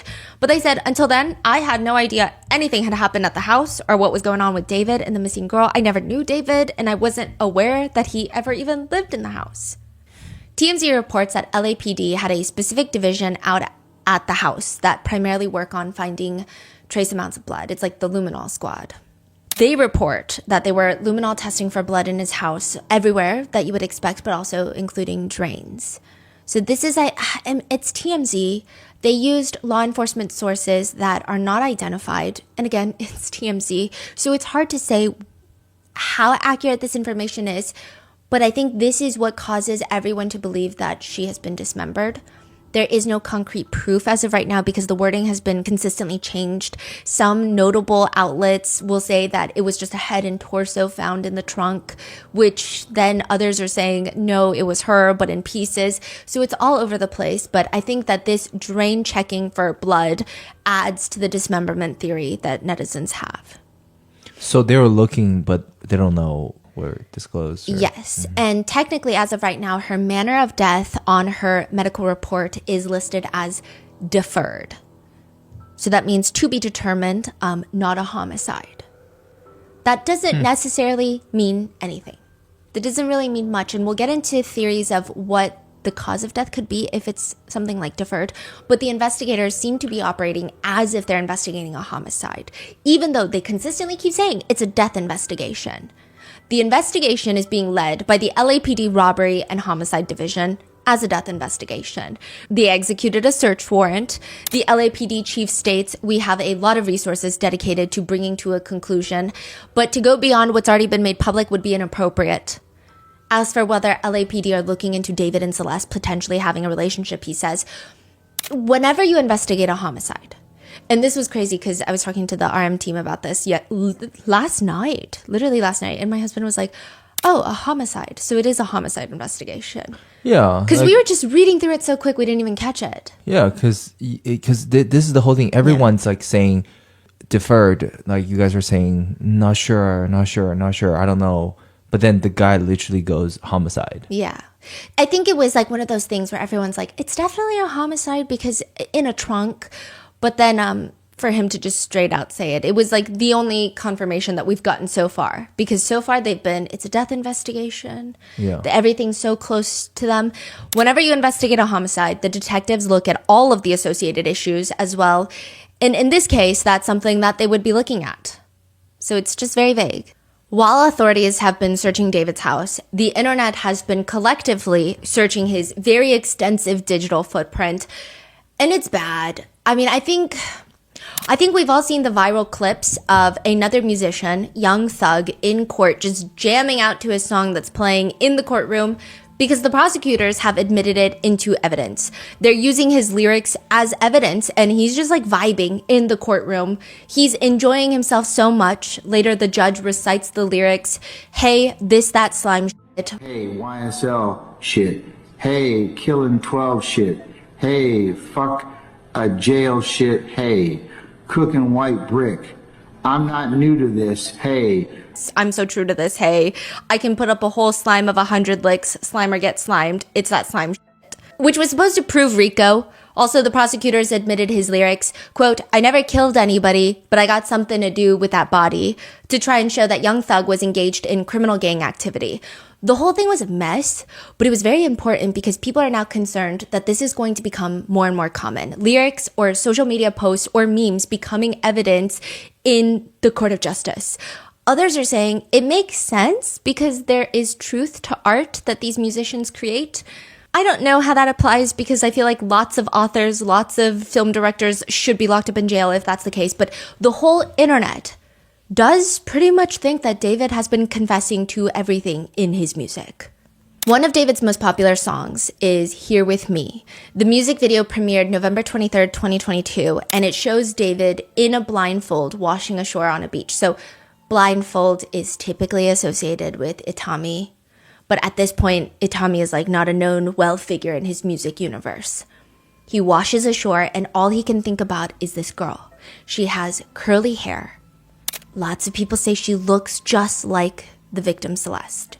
There's a person in the music video. Yes, but this is someone that's been hired. So it's not Celeste, but it almost, some netizens are saying it looks like he hired people to play Celeste in this music video. But this is 2022 though, right? Yes, and there are speculations that they've known each other since 2021. Oh, wow. And she was 11 years old. She has curly hair, a white flower in her hair, and it is a montage of them running on the beach, running through water. He's singing to her, "Watch the sunrise along the coast as we're both getting old. I can't describe what I'm feeling. All I know is we're going home, so please don't let me go." And then you have these montages where they're hugging, they're sitting, watching the sunset with their backs turned to the camera. A lot of people say with the resemblance of the love interest, again, it feels like an obsession with Celeste because why does it look like Celeste? The lyrics are, "And if it's right, I don't care how long it takes. As long as I'm with you, I've got a smile on my face. Save your tears, it'll be okay. All I know is you're here with me. Watch the sunrise as we're getting old. I can't describe. I wish I could live through every memory again, just one more time before we float off in the wind." Then it cuts to him in a blindfold, falling on his knees, realizing that he might have lost her. He doesn't have her right now. And then at the very end, ominously, it's an older David. Like I'm talking middle-aged David. Someone's playing David. Sitting on the beach by himself. So that same bench, he now just puts a white rose where the love interest was sitting. And then he walks towards the water himself and it just cuts to his clothes being on the sand. I guess the insinuation being maybe he walked into the water because then young David is now washed ashore. And I think the whole thing is like, I gotta go find her. It's like an analyzation of the love of his life and growing old, wanting to grow old. So I guess it's the idea of, yeah, we could fight all we want because there's montages of them fighting. But you know what? At the end of the day, as long as I'm with you, I got a smile on my face. So let me go find her again. Seems to be the vibe. Previously, all the comments on this music video were about sharing how people went through their loss with this song. Some people were talking about how they got married to this song. Some people are saying it's a song that reminds them of their grandparents or how they just don't have a lot of time with their loved ones. But as long as they're together, it's a good time. It's just like a lot of emotional comments. Some people are writing, "I was in the NICU with my son singing this song." And now, what do you see the comments now? Yeah, people are just, they read, "I don't care how long it takes. Hits a lot darker when you realize David wrote it about waiting for Celeste to be of age, except he didn't actually wait." Another comment reads, "As we're both getting old, bro, she will never grow old." Even monsters make beautiful music. What a crazy world we live in. Rest in peace, little girl. Another reads, "A demon with the voice of an angel has never felt so real before." It's unclear if this song is about Celeste. There are allegations that he might have potentially known Celeste since 2021. He posts a TikTok that makes people feel that way. We're going to get into that. But David says in an interview that the song Here With Me is actually inspired by the Disney movie Up.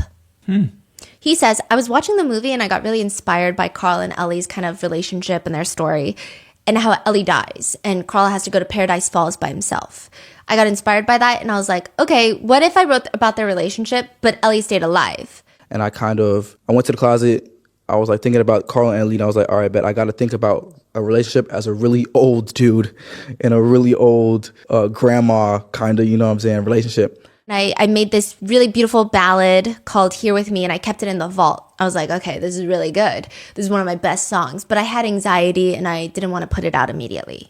That has been a song that has been heavily analyzed, as well as a more recent song, March 8th, 2024. This is 1 month before Celeste is reported missing. A music video for My House Is Not a Home goes live. The lyrics read, "Hello, I'm at your door again. I just needed a friend, but now I share a bed with you. I'm not a little boy no more. I've made my stupid choices too.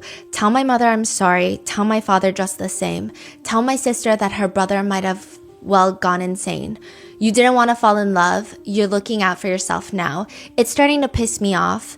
I thought I had you figured out. Never thought you would call my bluff. Guess who belongs to someone else now? You get drunk, then start to curse me out. I told you to watch your mouth.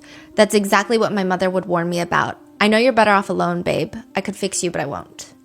A lot of netizens are pointing at the line, "I'm not a little boy anymore," and the fact that he's apologizing to his parents and even his little sister. So he does have a brother as well, but he apologizes specifically to his little sister, considering people are saying with these allegations, considering he has a little sister, it's very startling. I guess it's always startling if someone is accused of having inappropriate relationships with a child and they end up having a little sister or they end up having daughters. It's always even more of, this is very alarming information. The top comment for that music video now reads, with 4,000 likes, "He's not beating this case. Every song is a confession." Another one reads, "In every video, he's blaming her. He's mad at her. He feels like she deserved it, like she messed it up for him and ruined him. He's kind of psychotic." His bloody shirt wearing alter ego Itami does make an appearance in this video as well, lighting the house on fire. So this is 1 month after Valentine's Day. 1 month before she's reported missing. And that Valentine's Day, he actually posted a video where he said this is like his first time having a Valentine's Day date.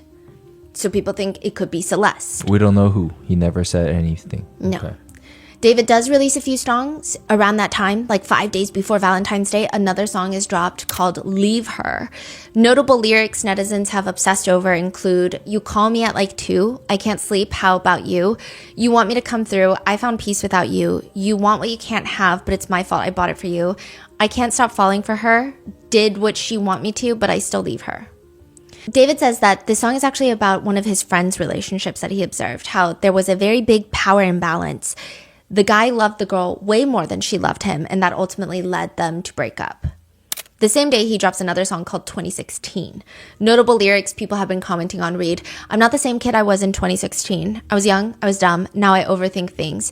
I hate birthdays, they mean nothing to me. I don't celebrate, so don't buy me anything.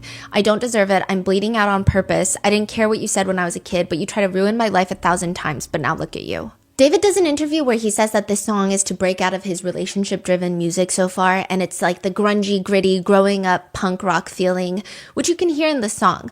But in hindsight, people are saying it's ironic, the fact that he was allegedly dating a child, for him to be talking about what it was like being a child and how you ruined my life when I was a kid, or you tried to 1,000 times when I was a kid, which people find to be rich coming from someone who had the deceased body of a child in his trunk. Additionally, he talks about how birthdays mean nothing to him, but netizens have been overanalyzing one single birthday in this case. There is a connection and allegation that David keeps dropping things on Celeste's birthday. The most frequently talked about one being the music video for one of his most famous songs, suspiciously titled Romantic Homicide, was dropped September 7th, 2022. To give further context, though, and preface, that song was released earlier in July 2022, but the music video to the song was released September 7th, 2022. This is where it gets very confusing. People see the upload date, they see Celeste's birthday on her missing poster, they think, okay, this is a confession. He killed her, confessed to it in the song. That's it. Or some people are saying he knew he was going to do it and he confessed in advance, like life imitates art. But it's really hard to determine. Firstly, it has not been confirmed and signed in ink that David and Celeste were in a relationship, but assuming that they were, it's hard to pinpoint exactly when they started allegedly dating. Some people believe 2021, the reason being that Celeste went missing wearing a pair of Hello Kitty shoes, Hello Kitty Crocs. They are listed on her missing poster. She has been photographed in these Hello Kitty Crocs. Overall, she just seems to have a very strong liking for Hello Kitty. But David seems to also be obsessed with Hello Kitty. Really? His Instagram profile picture is Hello Kitty, and a big bomb, just an explosion in the back of an animated Hello Kitty. In a TikTok he's posting, he's standing in a hotel room and it's his song playing in the back. And the caption on the screen is, when your card declines at therapy and they bring in that one Hello Kitty girl you met in 2021. People thought that was about what does Celeste. that mean? I'm sorry. When your card gets declined and they bring in that Hello Kitty girl, what does that even mean? It's supposed to be like a TikTok meme. I think it's supposed to be like, I need to pay for therapy.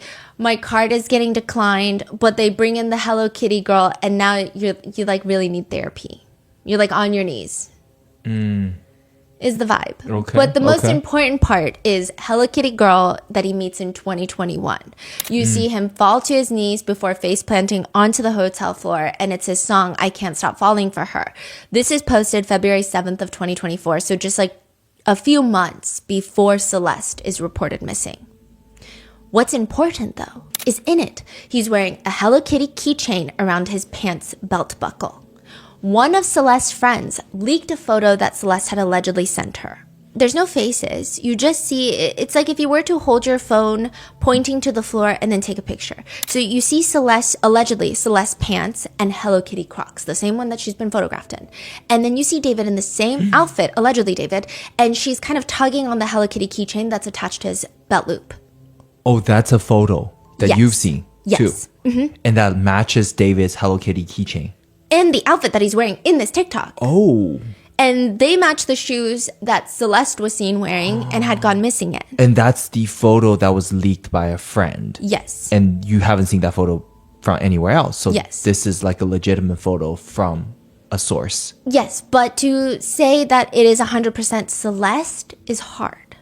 Right. But it seems. But a lot of things matches, and it's a unique photo from someone. I think I am being overly cautious. If I were to say my personal opinion, it does seem like it's Celeste. It does. I mean, the odds, there's too many coincidences and the chances of it But being then somebody it is else. true, like with today's AI, it's Yeah. hard to really tell what's real and not. So, I don't blame you. Yeah.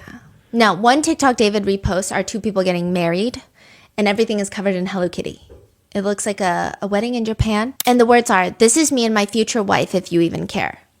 To which the comments read, "She went missing wearing Hello Kitty sandals, ... The way he knew she liked Hello Kitty and then made it into his whole persona is really sick. Then another TikTok from December 2024. This would be 8 months after Celeste is reported missing and 9 months before she's found dead. It shows him waving around two Hello Kitty skateboards. And the words on the screen read, "Guess who's building Hello Kitty boards today instead of dropping an album?" In the caption it reads, "Hello Kitty comes first, I don't make the rules." So netizens are like, who is the Hello Kitty skateboard for? Then another one where he is singing to two Hello Kitty plushies and hugging them. And the words read, "Me singing to my Hello Kitties because they're the only ones who don't rush me to drop music." Caption reads, "When nobody was there for me, Hello Kitty was there for me." There's another one where he says, "Got a side job cleaning sneakers." And he's washing sneakers outside. And one of them are Hello Kitty sneakers. Wow. And they look like the sneakers that Celeste has been pictured wearing. Even more, his recent Instagram post from February 19 of this year, 2025, he does a Forward magazine cover shoot, and a lot of the plushies that he's pictured with, like he's just laying there surrounded by plushies, are from the Hello Kitty universe. There's another one where he posts a picture on Instagram wearing a Hello Kitty acne sticker, which I will say, I think I have the same ones, so I'm not necessarily one to comment on that, but it's on his nose, and it just reads, "Hello Kitty, good eats, great shows, and new music, heart face emoji." Some netizens find his Hello Kitty obsession to be creepy, with netizens writing, "Hello Kitty is literally for the girls and the gays and the kids, like that's it." So there has been that. I don't know, some people are defending it, saying Hello Kitty is kind of like an edgy thing guys will do these days. It's contradicting to their otherwise relatively masculine, edgy energy. It's supposed to be dorky, cool. But that's not the problem. The problem is Celeste went missing wearing Hello Kitty shoes, so the connection seems to be too strong. And then back to the date of the birthday, there is a Discord message circulating which shows a deleted user on Discord. So it just says deleted user interacting with other people on David's Discord. And on September 7th, 2022, someone tells the deleted user, "Happy birthday." Uh-huh. Deleted user responds, "Thanks, babe." Now, David was reportedly having interactions with the deleted user, and this same deleted user was posting a picture wearing a ring and a finger tattoo in red ink that reads David. So people think that this is Celeste because she also has another red ink tattoo, allegedly, according to her family, that reads Shh, which matches David's tattoo. So if they've known each other from 2021, like some netizens believe, him uploading his music video for Romantic Homicide on her birthday in 2022 could or could not be a coincidence. I don't know. I will say that in this case specifically, the number of coincidences that my brain is normally comfortable with has been surpassed. In any event, the music video for Romantic Homicide goes up. This would have been Celeste's 12th birthday and almost exactly 3 years before she was found dead in his car. The music video has been analyzed like it is a piece inside of a museum, and it is a weird music video. The video starts with David wearing a full suit and a white blindfold, laying on the cold cement. There's just rain falling on him. He's singing, "I'm scared. It feels like you don't care. Enlighten me, my dear. Why am I still here?" He eventually gets up, walks towards the train tracks where a train is passing by. And you know how in between the train cars and even the train windows, you can see someone on the other side. It looks like the ghost of a girl wearing a wedding dress. Some netizens believe it looks like Celeste. Some netizens say it looks nothing like Celeste. Others say the vibe is like Celeste. It's just everyone's fighting about it. But regardless, people can kind of agree it does appear, according to all of his music videos, he seems to have a type. He finds the girl, and now she's laying on a bloodied mattress, still in the wedding dress, but she's dead, and there's blood everywhere, and white roses are covered in blood. The lyrics are, "In the back of my mind, you died, and I didn't even cry. No, not a single tear, and I'm sick of patiently waiting for someone that won't even arrive." And that's like just repeated. In the back of my mind, you died. And now there are AI versions out there that now say, "In the back of my car, you died," which is inappropriate to say the least, but "in the back of my mind, you died, and I didn't even cry." And then at the very end, the lyrics switch to, "In the back of my mind, I killed you, and I didn't even regret it." David drops the briefcase that he was holding, or suitcase, and it's filled with bloodied knives, bloodied roses. And the lyrics that are playing is, "I can't even believe I said it, but it's true. I hate you." This has been a big part of the conversation online to the point where this song is at least 3 years old. It's September 23rd of this year. It had its biggest streaming day of all time on Spotify. Wait, September when? 23rd. So after Celeste had been identified. Just like people started listening to it more and more and more, and then the song is back on charting to Billboard 200. I will say, if I just would not use the song. I mean, people have been posting TikToks to talk about how shocked and sad they are at the news, but they're using his music. So it just doesn't seem like a great choice to be making right now. Some people just genuinely have it stuck in their head because so many people are using it on TikTok. I mean, there was this now viral moment where Kai Cenat is like having his mafia-thon. And I think like someone was accidentally like singing, or like I don't know if they were scrolling through TikTok, but he starts singing 2 words of it, and then he stops himself and he looks very stressed out. Obviously, it was unintentional, but I think that's just to tell you this song was very famous. Yeah, this is really interesting. A big song.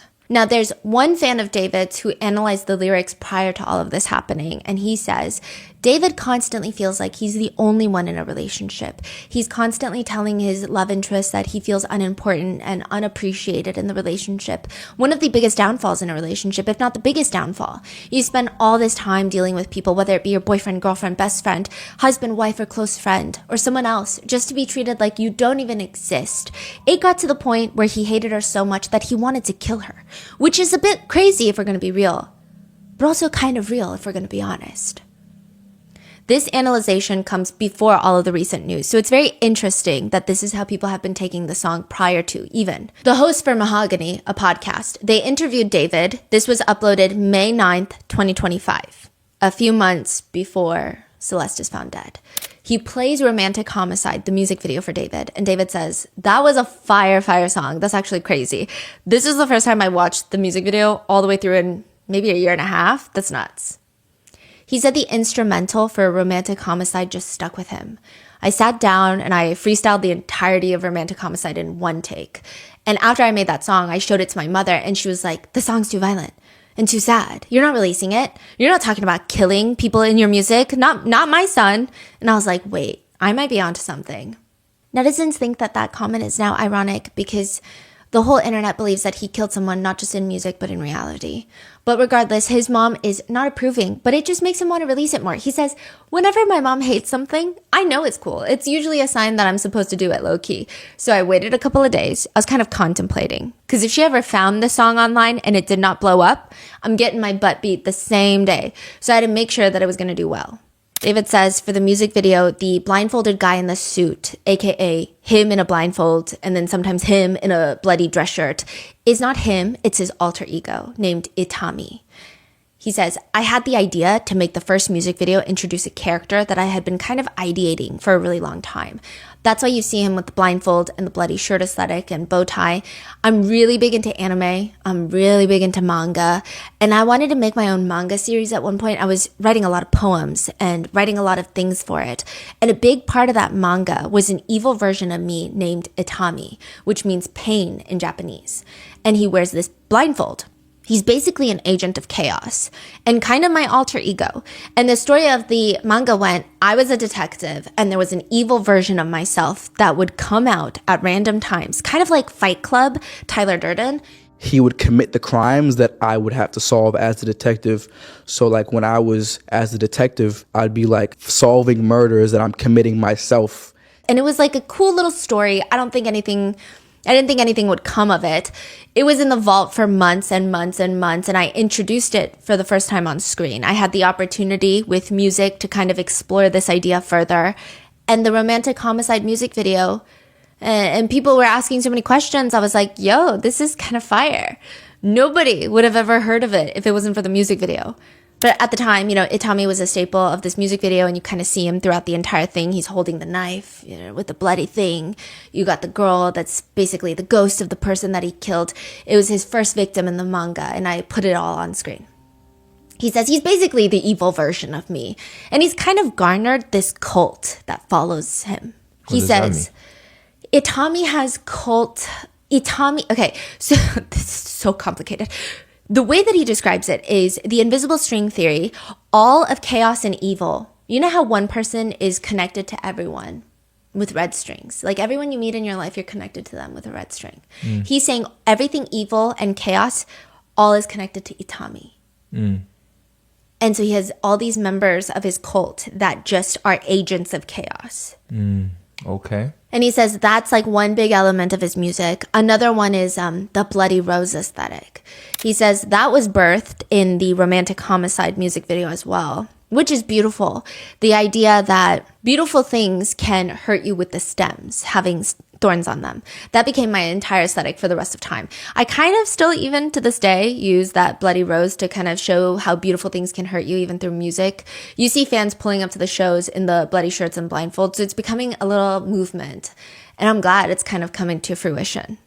As for the alter ego, David says, Itami is the one that is making me withered and feel these emotions like grief and pain and confusion. He's the one that is weaving his way into my relationships and ruining them and introducing trauma and things like that. You see him in the music videos and stuff, so he's basically the agent of chaos. The Genius video, where he breaks down the lyrics of the song, has also since gone viral. In the back of my mind, you died. I didn't even cry. No, not a single tear. And I'm sick of patiently waiting for someone that won't even arrive. David explains, it's kind of like the storytelling aspect of the lyrics. It builds up to this big moment where she died in the back of my mind. I didn't kill her physically, but in the back of my mind, she died. And I didn't even cry. To which people are now commenting he's way too defensive, that it was not physically, but in the back of his mind. Others are saying that this is life imitating art. Quote, it's honestly scary how his entire career feels like one big confession. Another person writes, it's crazy how when you listen to his songs, you notice bits and pieces that you actually thought were poetic, but were actually straight up confessions. Another person writes, this legitimately has to be one of the most insane hiding in plain sight moments in music industry history. And one of the top comments is actually just all caps reading, this was not just in the back of his mind. Just to disclaim once more, it's not technically a confession because, well, we don't even know if he did it, but also the song was written, produced, and released 3 years before Celeste was found deceased, and music is not, at least right now, does not have strong evidentiary value in the court of law, at least right now. It's hard to use the word confession. I think a lot of people say maybe a premonition, maybe a bad omen. Those are maybe more appropriate words. Some people think that everything is reaching. Others say that his ominous explanations of his music videos are not helping to the creepiness of his music videos. Others are also saying, yes, the art can be dark, but why does David also have to be so dark about it? They point to Little Tekka, who has been going viral recently for rapping about driving in Ferraris and Mercedes, but he admits in his Genius interview that he didn't even know how to drive at that point in his life. So I hopped in the Benz. I don't even drive. I don't even know how to drive. So people are saying that could have been David, but instead, the way that he explains everything just feels more eerie. David says, I've seen people online take different meanings and interpretations from that one part of the song where it's like, It's their past selves that's dying, and they're not even crying about it because they're evolved. they become better people for having killed their addictions or other different stuff like that. So I think it's very powerful in that way. So he's saying it's open to interpretation. But there are lots of symbolism in his music that have people running to every single thing that he's ever created to see if there are any more additional clues, likely due to the fact that people have very strong ties with him and his music, and there are no updates right now. So people want to see something. But back to the birthdays. Exactly 2 years before Celeste's body is found in David's trunk, he reposts a TikTok. The first slide is Mario, the game character, crying on the stairs. First lie? Slide. Okay. And it says, on September 8th, bro, why are you crying?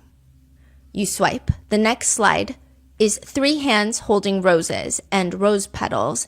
On their wrists and arms, there's just thorns protruding out. Lost petals, September 8th. This is 2 years to the date of when Celeste's body is found and 1 day after her birthday that year. The songs coming out will be Notes from a Wrist, Hollow Prayers, Rehab, Poetic Vulgarity, and Once More. Again, many netizens feel the two knew each other by this point. Based off all of the rumors, the screenshots from Discord, David allegedly has a fascination with the month of September. In another TikTok that David reposts, it's just a slideshow of emotional quotes. But the very last one reads, I thought I wouldn't have the courage to hope again, but September came around with sweetness in its air, and you came around with tender hands and soft eyes. So because of this album dropping near her birthday, 2 years to the date that she's found deceased, people are looking through this whole album trying to see if there's any clues, any messages in the songs, and I'm just going to rapid fire go through them. I'm not stating that there's anything of evidentiary value in this, but rather this is the conversation online. I've just compiled it for easy viewing. Notes from a Wrist. Netizens believe that this song, David sings more from Celeste's perspective. This is psychoanalyzing in hindsight. This is, again, not me saying that David thought that, but the lyrics include, run away from home again. Alone with my soul impaled, run away from your loving arms, why am I so afraid? Other notable lyrics include, washing my hands with this bloody water, I miss the way I thought it was, you and me against the world, and now the whole world is just against me. People are saying washing hands with bloody water. TMZ reported that they were checking the sink drains for blood. They're saying you and me against the world and now the whole world is just against me. It just seems like a lot of people are saying every lyric feels like it's happening in real time. On the top comments, it now reads, he literally describes everything from the time that he posted on her birthday. Everything was right in front of us. I can't believe it comes down to this. He was telling her story little by little. In the music video, you see yet another love interest who people say is a beautiful girl with very curly hair. Some people say it's similar to Celeste. Some people say not every girl with curly hair is Celeste. It's been another debate. And you do see Itami, bloody shirt, white blindfold. And the music video theme is David having flashbacks to visions of this lost love. And he spends time in this empty house by himself just thinking about what could have been. Then there's Hollow Prayers. Not as often talked about, but notable lyrics include Lost Again, Trying to Find Myself, Searching Through Both Heaven and Hell, I Can't Let Go, Oh It's All My Fault, Can You Take Me and Replace Me with Someone Else? I Can't Even Walk Anymore, and My Eyes Are Sore from All the Tears I Cried, Please Don't Let Me Die. Some people believe it sounds, again, more like it's from Celeste's perspective. Not that he wrote it in Celeste's perspective, but more so the conversation is, it's weird that everything feels so intertwined. The song has been described as an emotional expression of David's needs for divine intervention and guidance. He did a whole interview. The song Rehab is one of the more now controversial releases on this EP. The official music video aired September 8th, 2023. So again, exactly 2 years. Wait, another September? Well, this is all September 8th. Got it. But this is the music video. So all the other ones, because they don't drop all music videos the same day. They'll drop like the lyric videos. But this music video has been heavily analyzed because it was also dropped on her birthday, or the day after her birthday. It's an anime style music video, and it shows David and his alter ego. And you know it's Itami. It's David wearing a bloody dress shirt and a white blindfold. It's got this animated Itami and animated David. They're fighting. It looks like they're at odds with each other. It's giving Jekyll and Hyde. But in the music video, Itami gets with a very pretty girl, goes on a date with her, gets drunk, and then cuts off her arm and stabs her in the torso, killing her. While he sings, I'm at the party with hella regrets. I feel like getting in trouble again. Kickstart repertoire with a shovel again. She fell in love with the devil again. I gotta get her out of here. I don't feel this way anymore for the girl that I used to know. She thinks she's too good for me now. No room in class for a clown. Broken hearts and bloody sandals, bodies stacked on top of another. I've been hearing gunshots inside my clouded thoughts. You can't run or hide from me now. One analysis from years ago reads, the angry parts of David shine through as he reflects on a toxic relationship and seeks escapism through a lifestyle that is just as self-destructive. But it's just another girl being dismembered and or killed by his alter ego. To which the comment reads, it's sick how he basically became obsessed and dehumanized her in order to turn her into what we think looks like a muse and write an entire act through multiple songs that would culminate ultimately in a death. That's just one netizen's perspective. Another comment reads, this is sick. Every single song, even his tour, it's almost as if his whole career has been built around his obsession with murdering this poor girl. The analyzation of these songs have netizens believing that David just had an inherent obsession with Celeste by this point. Some even accuse him of having a fantasy of wanting to kill her. The next song is Poetic Vulgarity, which has been analyzed heavily due to one specific line in there that reads, the right love, but in the wrong time frame. Which netizens believe in hindsight, it's almost like him romanticizing an inappropriate relationship. There's also a strange menace in his lyrics. The song expresses that his love interest didn't tell him that she's leaving him. So naturally, he calls her a, quote, heartless woman, time-consuming, headache-inducing whore. That's all you are, that's all you ever were. He does say, sorry for bruising you up with my words, but you did the same. Others are pointing out that there's a lyric that reads, heart too small, you had to push me out. And they comment small, as in like a kid's heart. Others comment, imagine calling a 13-year-old a whore. Or others are pointing out the lyrics, and biting your flesh, how does it taste? I still remember the kisses you gave to a broken boy, drown out the noise. People think it's sick that he's trying to call himself a boy. Also, the biting of the flesh, how does it taste? There is a TikTok repost that has been making its rounds online.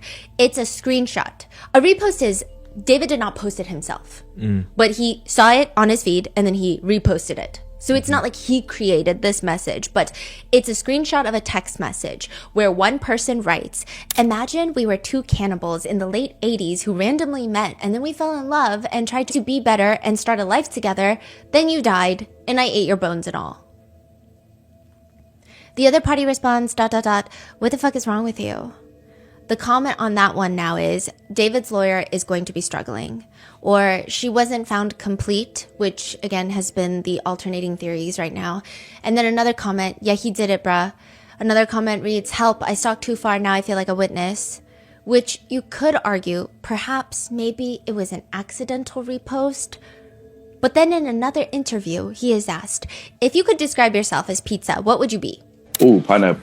I learned something. I was wondering, like, why every time I ate pineapple, my cheeks would burn. It's because pineapple has a chemical that eats away at your flesh while you eat it. So I describe myself as a pineapple because I eat away at your flesh. I get it. I think artists are naturally maybe stranger than the general population, or they try to be. They put an effort to be edgy. Maybe that's just what it takes. But at this point, there's just a lot of weird coincidences.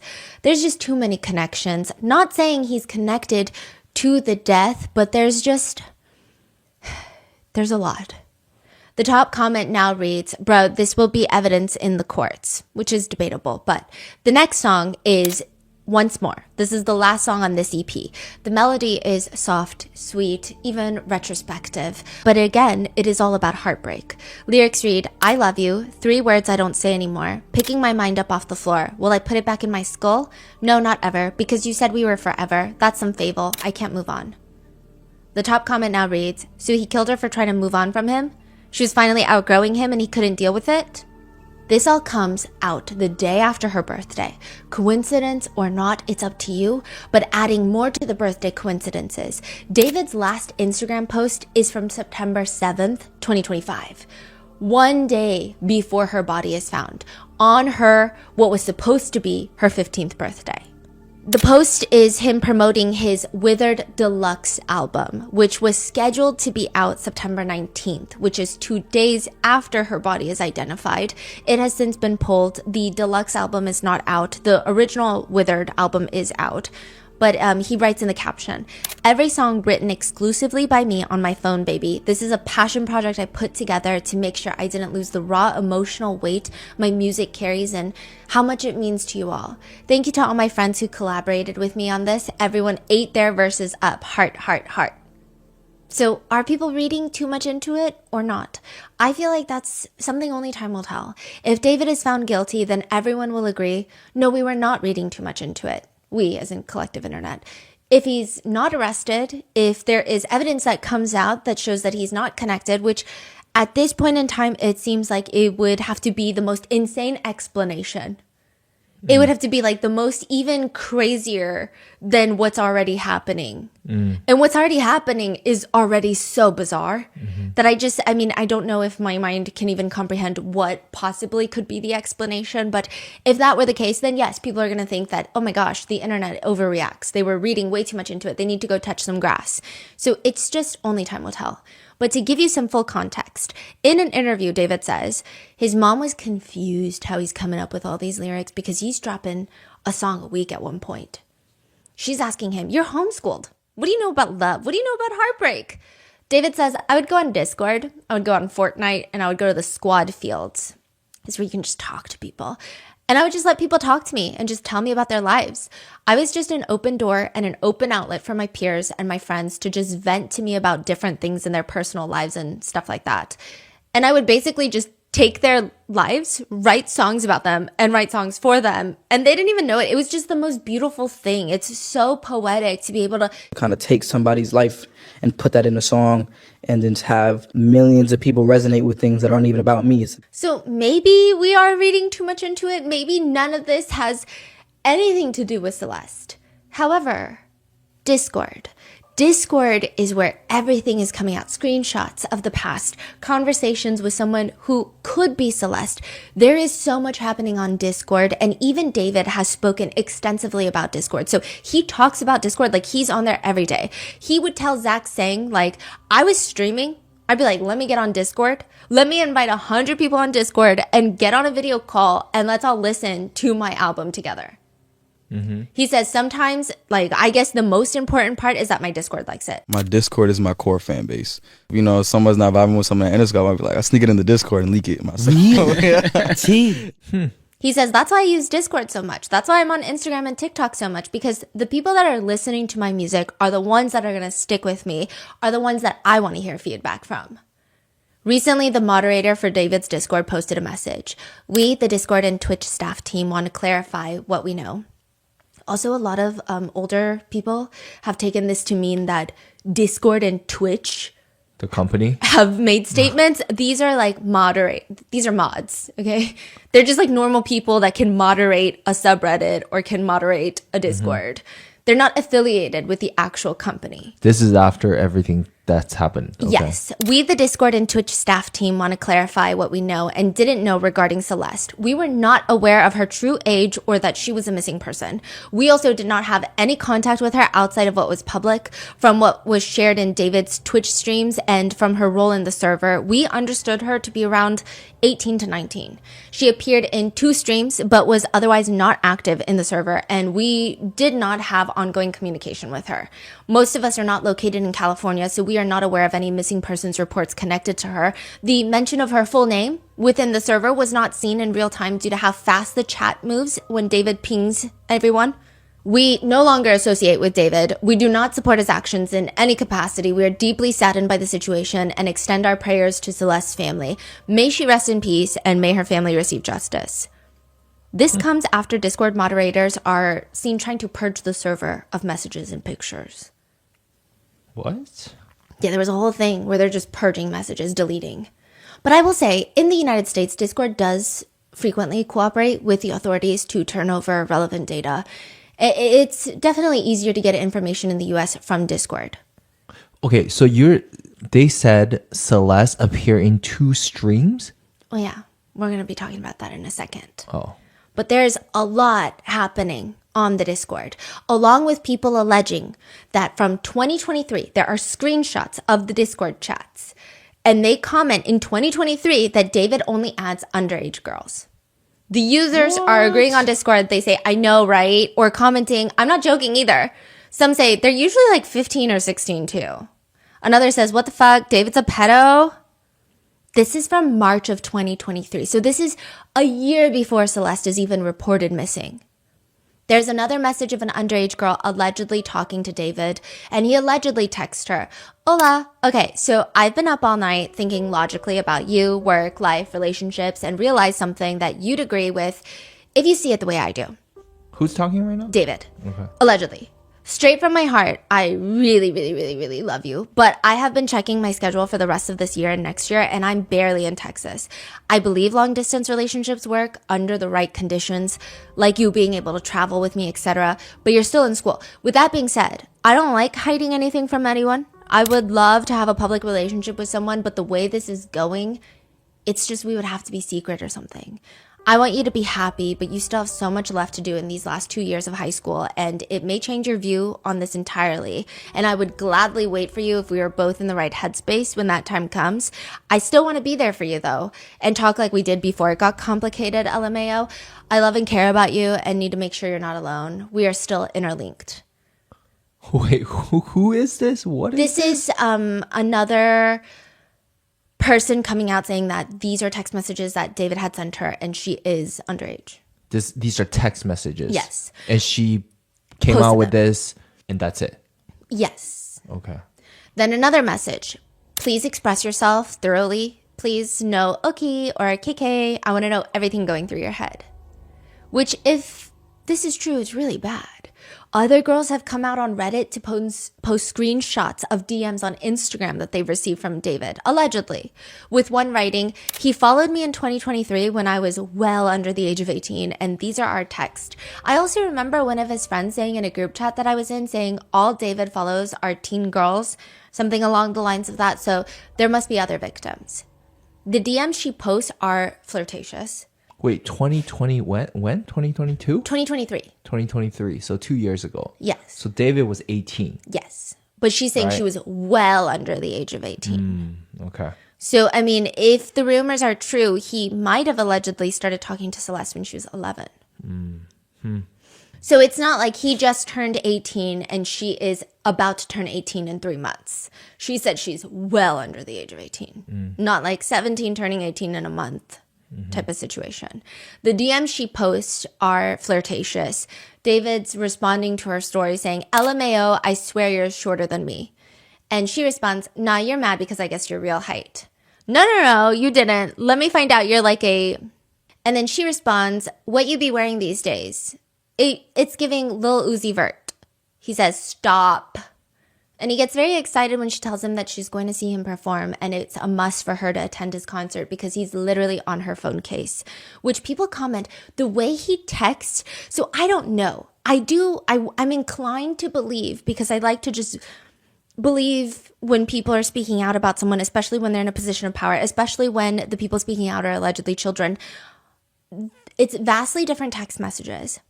Obviously, one of them is a much more serious message. So it makes sense that they have different cadences and different tones. But it's not so different where it doesn't seem like the same person. However, one thing to know about these DMs that I find very scary, if they're real, is the way he texts is like an underage girl. People believe this is his way of disarming children. He doesn't text like a love interest. He doesn't text like someone maybe older. He texts like an underage girl, like a fellow girlfriend. I don't know how to describe, like the stop. Like, let me find out. It just feels very girl to girl almost. I don't know. People were pointing it out that it's very interesting. Then there are just other questionable Discord chats that are being released. Screenshots of what appears to be David's account on Discord writing in the chat, gore over porn. I used to be addicted to watching gore videos. I love gore.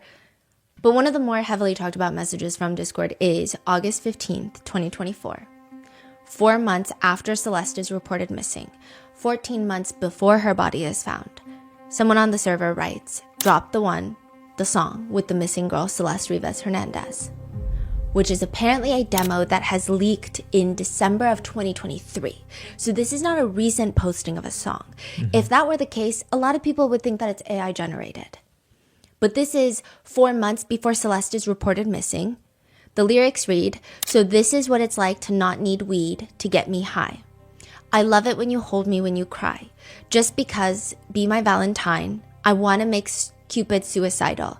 These are the kind of thoughts that cross my mind. Just because, I love you so much, I love you so much. Darling, I would love to ease your mind, but you only open up when you get high. If I had the money, I would buy us time, just to get by, just to stay high. Oh, Celeste, the girl with my name tattooed on her chest. Smell her on my clothes like cigarettes. I hear her voice each time I take a breath. I'm obsessed. Oh, Celeste. Afraid you'll only love me when I'm undressed. But you look so damn gorgeous in that dress. Missing you so much it makes me depressed, but I digress. I love you so much. Netizens are confused. He says Celeste has a tattoo of his name on her chest. Speaking of unreleased songs, there is a video of David. It seems like he's playing a song for his Discord, which this seems to be one of the more verified unreleased songs. It seems like it was scrapped from his newest album. But in the beginning, you hear a girl's voice, almost like a voicemail, and she's saying, you were one of my best friends, and there's a lot of alcohol in my system right now, and you could just ignore all of this message because I miss you so much. Notable lyrics from that song include, nobody ever caught me, but I've spoken too soon. In the back of a police car, I forget whatever I knew. I ain't telling nothing. Do the same if they ask you about how you make me feel. I get so high, I forget what's real. Baby said she forgot me. Huh, do I need to come remind you? I try to give you all my sense. I even started drinking less, but I'm still so messed up in my head. Maybe I should try to settle for less. Maybe I should ask my mother for what's best. I don't even like it when you get undressed. Even when we're home alone, we don't ever have sex. I'm talking about how you make me feel. I get so high I forget what's real. I'm sorry, this is bullshit how you make me feel. I mean, are these just songs or do they all have a deeper meaning? I guess it really depends. Even David switches up his answers. In some interviews, he said, some artists are very particular about the way they make music, and if it didn't happen to them, then it's not a song. Music is such a universally understood language. Like, you could write about anything and somebody will understand it. Somebody will connect to it, The first couple songs I wrote were even about me, He says in an interview in 2023, if I'm watching someone or even I'll see somebody else, I'll see somebody walking down the street at a parking meter and I will plan out the rest of his entire life. And I become that guy for a day and I write a song about him. I try to get every perspective I can, every possible perspective, every possible viewpoint. In a TikTok, he straight up writes, me writing love songs without ever literally experiencing love, tongue emoji, silly face emoji, goofy emoji. But then he also says, because I'm writing at this point about myself and my emotions and my vulnerability. And I wasn't doing that a lot last, couple projects because I was homeschooled. Yeah, I didn't have nothing to talk about like that. And people were asking me, how'd you write all these beautiful songs when you have no relationship? I was like, man, I'm a prophet, bro. I just spoke it into my own life. It was a prophetic thing that I was speaking about heartbreak and love and all these things I had never experienced before. But then I actually experienced them. And it's like, yo, I really said this about myself 2 years ago. Which is what people also are saying is kind of creepy. They were going through his songs and they were saying, what's happening now? It seems like he was planning it, fantasizing about it, speaking it into existence, predicting it. Zach Sang asks him in an interview, but is it what you really expected? Heartbreak, love? It's weird because I have such a weird view and take on situations like that because I'm always looking for writing material in these types of things. So instead of taking it to the chin, being like, oh my God, like, I'm heartbroken, like, I go straight to my phone or band lab, go straight to the studio and write about it. I never actually like fully process situations like that because I'm always expecting it to happen. And then as soon as it happens, I'm writing about it. When you say expecting it, meaning you get into a friendship, expecting it to end in a devastating, tragic, sad way so it can inspire art, are you almost like manifesting it to a certain degree? Hope I'm not. I really hope I'm not because it feels that way. I look back to old songs like Life's a Dream and all these songs I wrote in my sister's closet in 2022 when I'm looking at my life in the past 8 to 9 months. I'm like, whoa. Like, bro, these songs are soundtracking my life. And when was this interview? This one was recent. This year. So the 8 to 9 month is like the pretty recent. Yes. Wow. Seems like he's referencing early 2025 and 2024. And the songs were the ones that you were talking about at the beginning, like Romantic Homicide, Here With Me. all those sounds. Yes. Oh. In another interview, he says, I feel like the songs I made in 2022 and right now are being made in advance. And it's so crazy to be able to like listen to the EP and have things connect to me now that didn't connect to me when I made them. Like I made them in advance and I made them for my future self, like a diary almost. And every time I listen to my songs, I'm like rereading this diary and seeing, I'm getting advice from my past self. It's kind of like a weird experience. there's a video of David also performing on stage in a bloody dress shirt. I believe this is like an unreleased song that he is performing. First performed June 29th, 2023. The lyrics could mean everything. They could mean nothing, but netizens find it interesting. It's, I don't care about the law when I'm with you, cause I be breaking it all the time. I need you to know that life get crazy, so won't you let me slow it down? Yes, no, or maybe. I take it as a yes cause you're still around. Ain't that a felony? Dark hair, brown skin, love that melody. Baby, if you look up for love, I think they're selling it on the corner of the street. That's a felony. Wow, that's wild.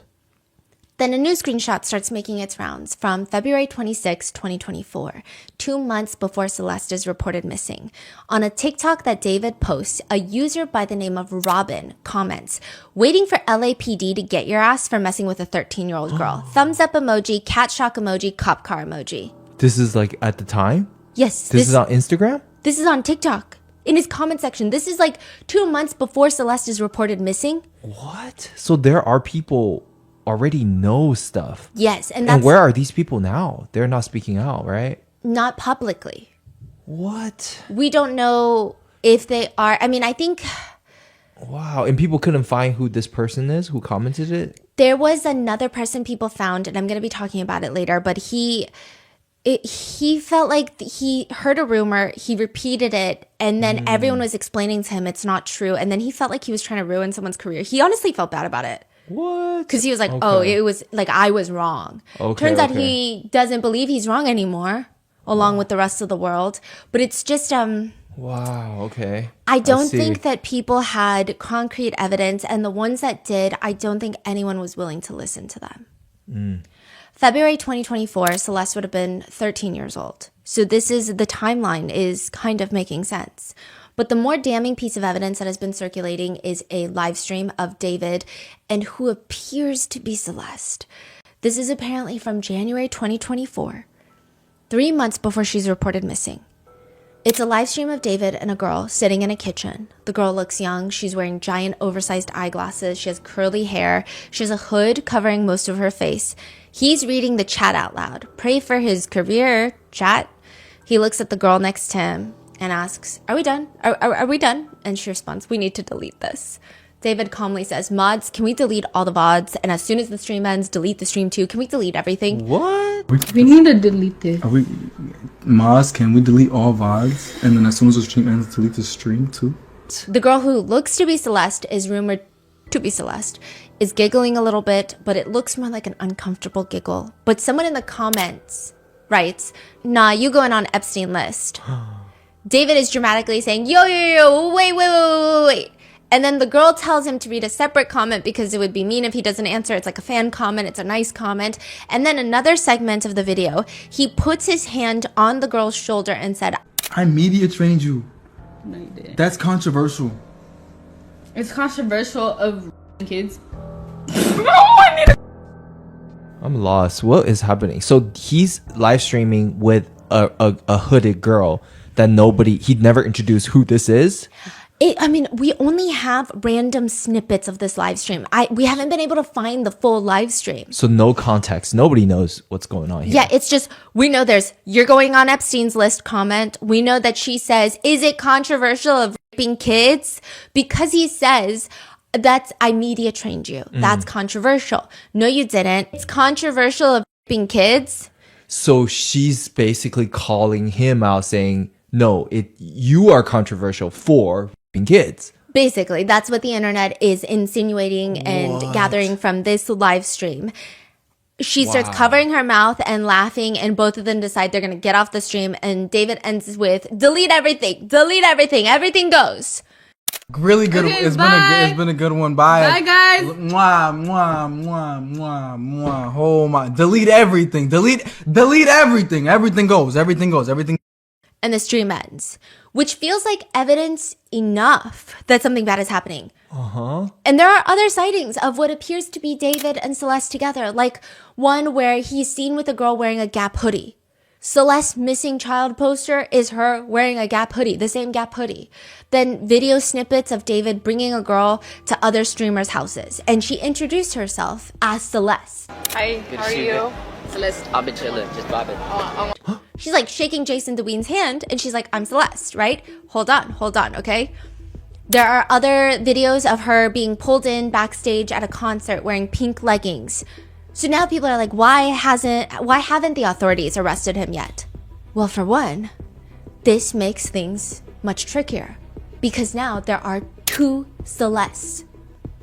In David's life, there are two girls named Celeste. One of them was found dead in his trunk.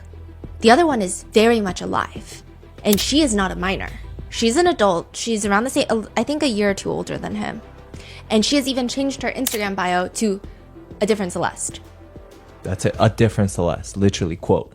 She has not made any public statements. She has not come out to say David is innocent. He doesn't know the other Celeste. It's me all along. I'm the Celeste that he's been dating since 2021 or 2022 or whenever.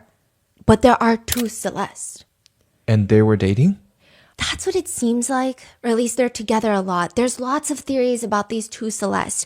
And so every single piece of media, every single picture, every single video, it's the comment section are just netizens fighting of which Celeste it is because it's so hard to tell. I will say with this live stream where she says, is it controversial raping kids? It feels like it's the deceased, the victim Celeste. Just because I saw someone analyzing her dimples, which are very specific to her. So it seemed like it might be the younger Celeste, but it doesn't really matter if it's 14-year-old victim Celeste or the other Celeste. Some people call her decoy Celeste. Some people call her the other Celeste. Some people call her the second Celeste. Either way, it's just a weird situation. Even if it's either of them, it's bad. It's the fact that she said, right? Yes. Is it controversial to kids? So it's either, hey, allegedly, this is what people are gathering.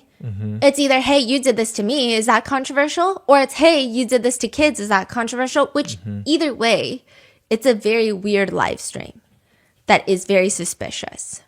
So now there are pretty much confirmed two Celeste who, by most netizen opinion, they look similar.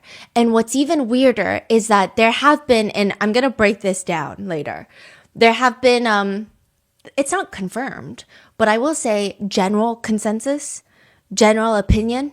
There's okay, some pictures, generally, people think it's the victim Celeste. Some pictures and videos, people are kind of all in agreement that it's the other Celeste. So everyone's sorting these media files of screenshots and pictures and videos into which Celeste is it? Which one, right? But this is where it gets confusing. Both of them wear the same things, and people find that very weird. For example, the other Celeste has been allegedly pictured wearing the same exact Gap hoodie.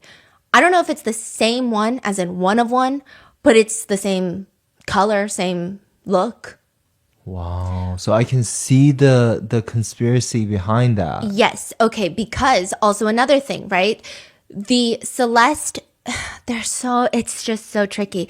The other Celeste is allegedly the one that David would bring to events with him. And she would introduce herself as Celeste because that's her name. And remember how I mentioned she would go to live streamers' houses? Jason DeWeen is a name that has been popping up. He's like a live streamer. And he had to clarify later that the Celeste that he met at the FaZe Clan house was not the one that was found in his trunk. It was this Celeste, who is of age. The girl that I met named Celeste at the FaZe house is not the same Celeste that was killed. And it seems like this Celeste has actually met a lot of people and has been out publicly with David. And so even the Discord mods, they were saying we were all under the impression that she was 18 or 19. So now people are like, wait, are they talking about the other Celeste?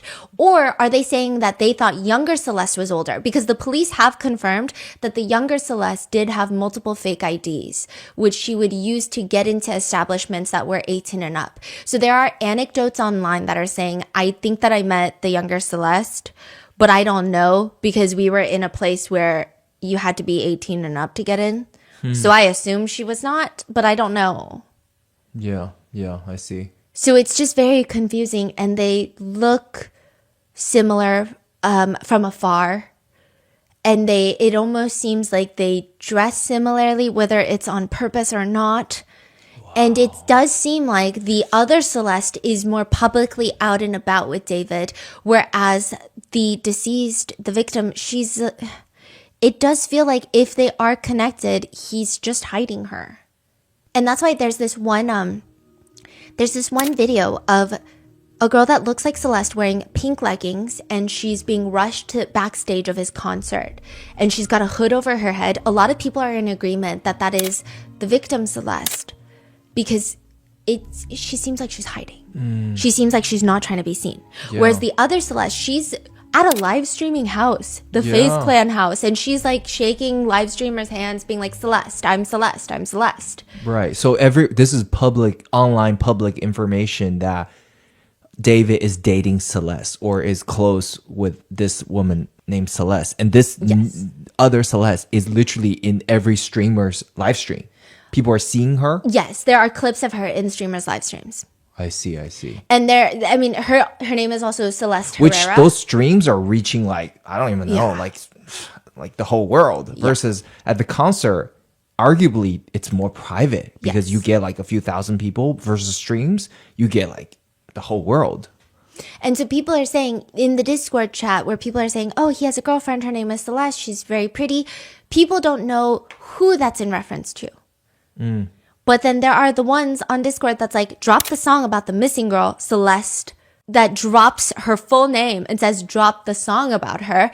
Then it's like, okay, wait, so now it's getting tricky to discern which one. On top of that comment that was like, LAPD is going to get your ass for dating a 13-year-old girl. It seems like the whole world did not know he was dating. A group of people close to him or had business relations or had collaborations with him knew him on like a maybe creator to creator or musician to musician level, maybe have come across Celeste that is of age. And then it seems like a very small group of people, if true, if they were dating, knew about Celeste, who was found deceased. Yeah. So it just makes it very tricky. And there is a question of, again, what are the odds that he's connected to two Celestes that look similar, that both wear Gap hoodies, that both like to wear specific glasses and dress specifically? Or is this intentional?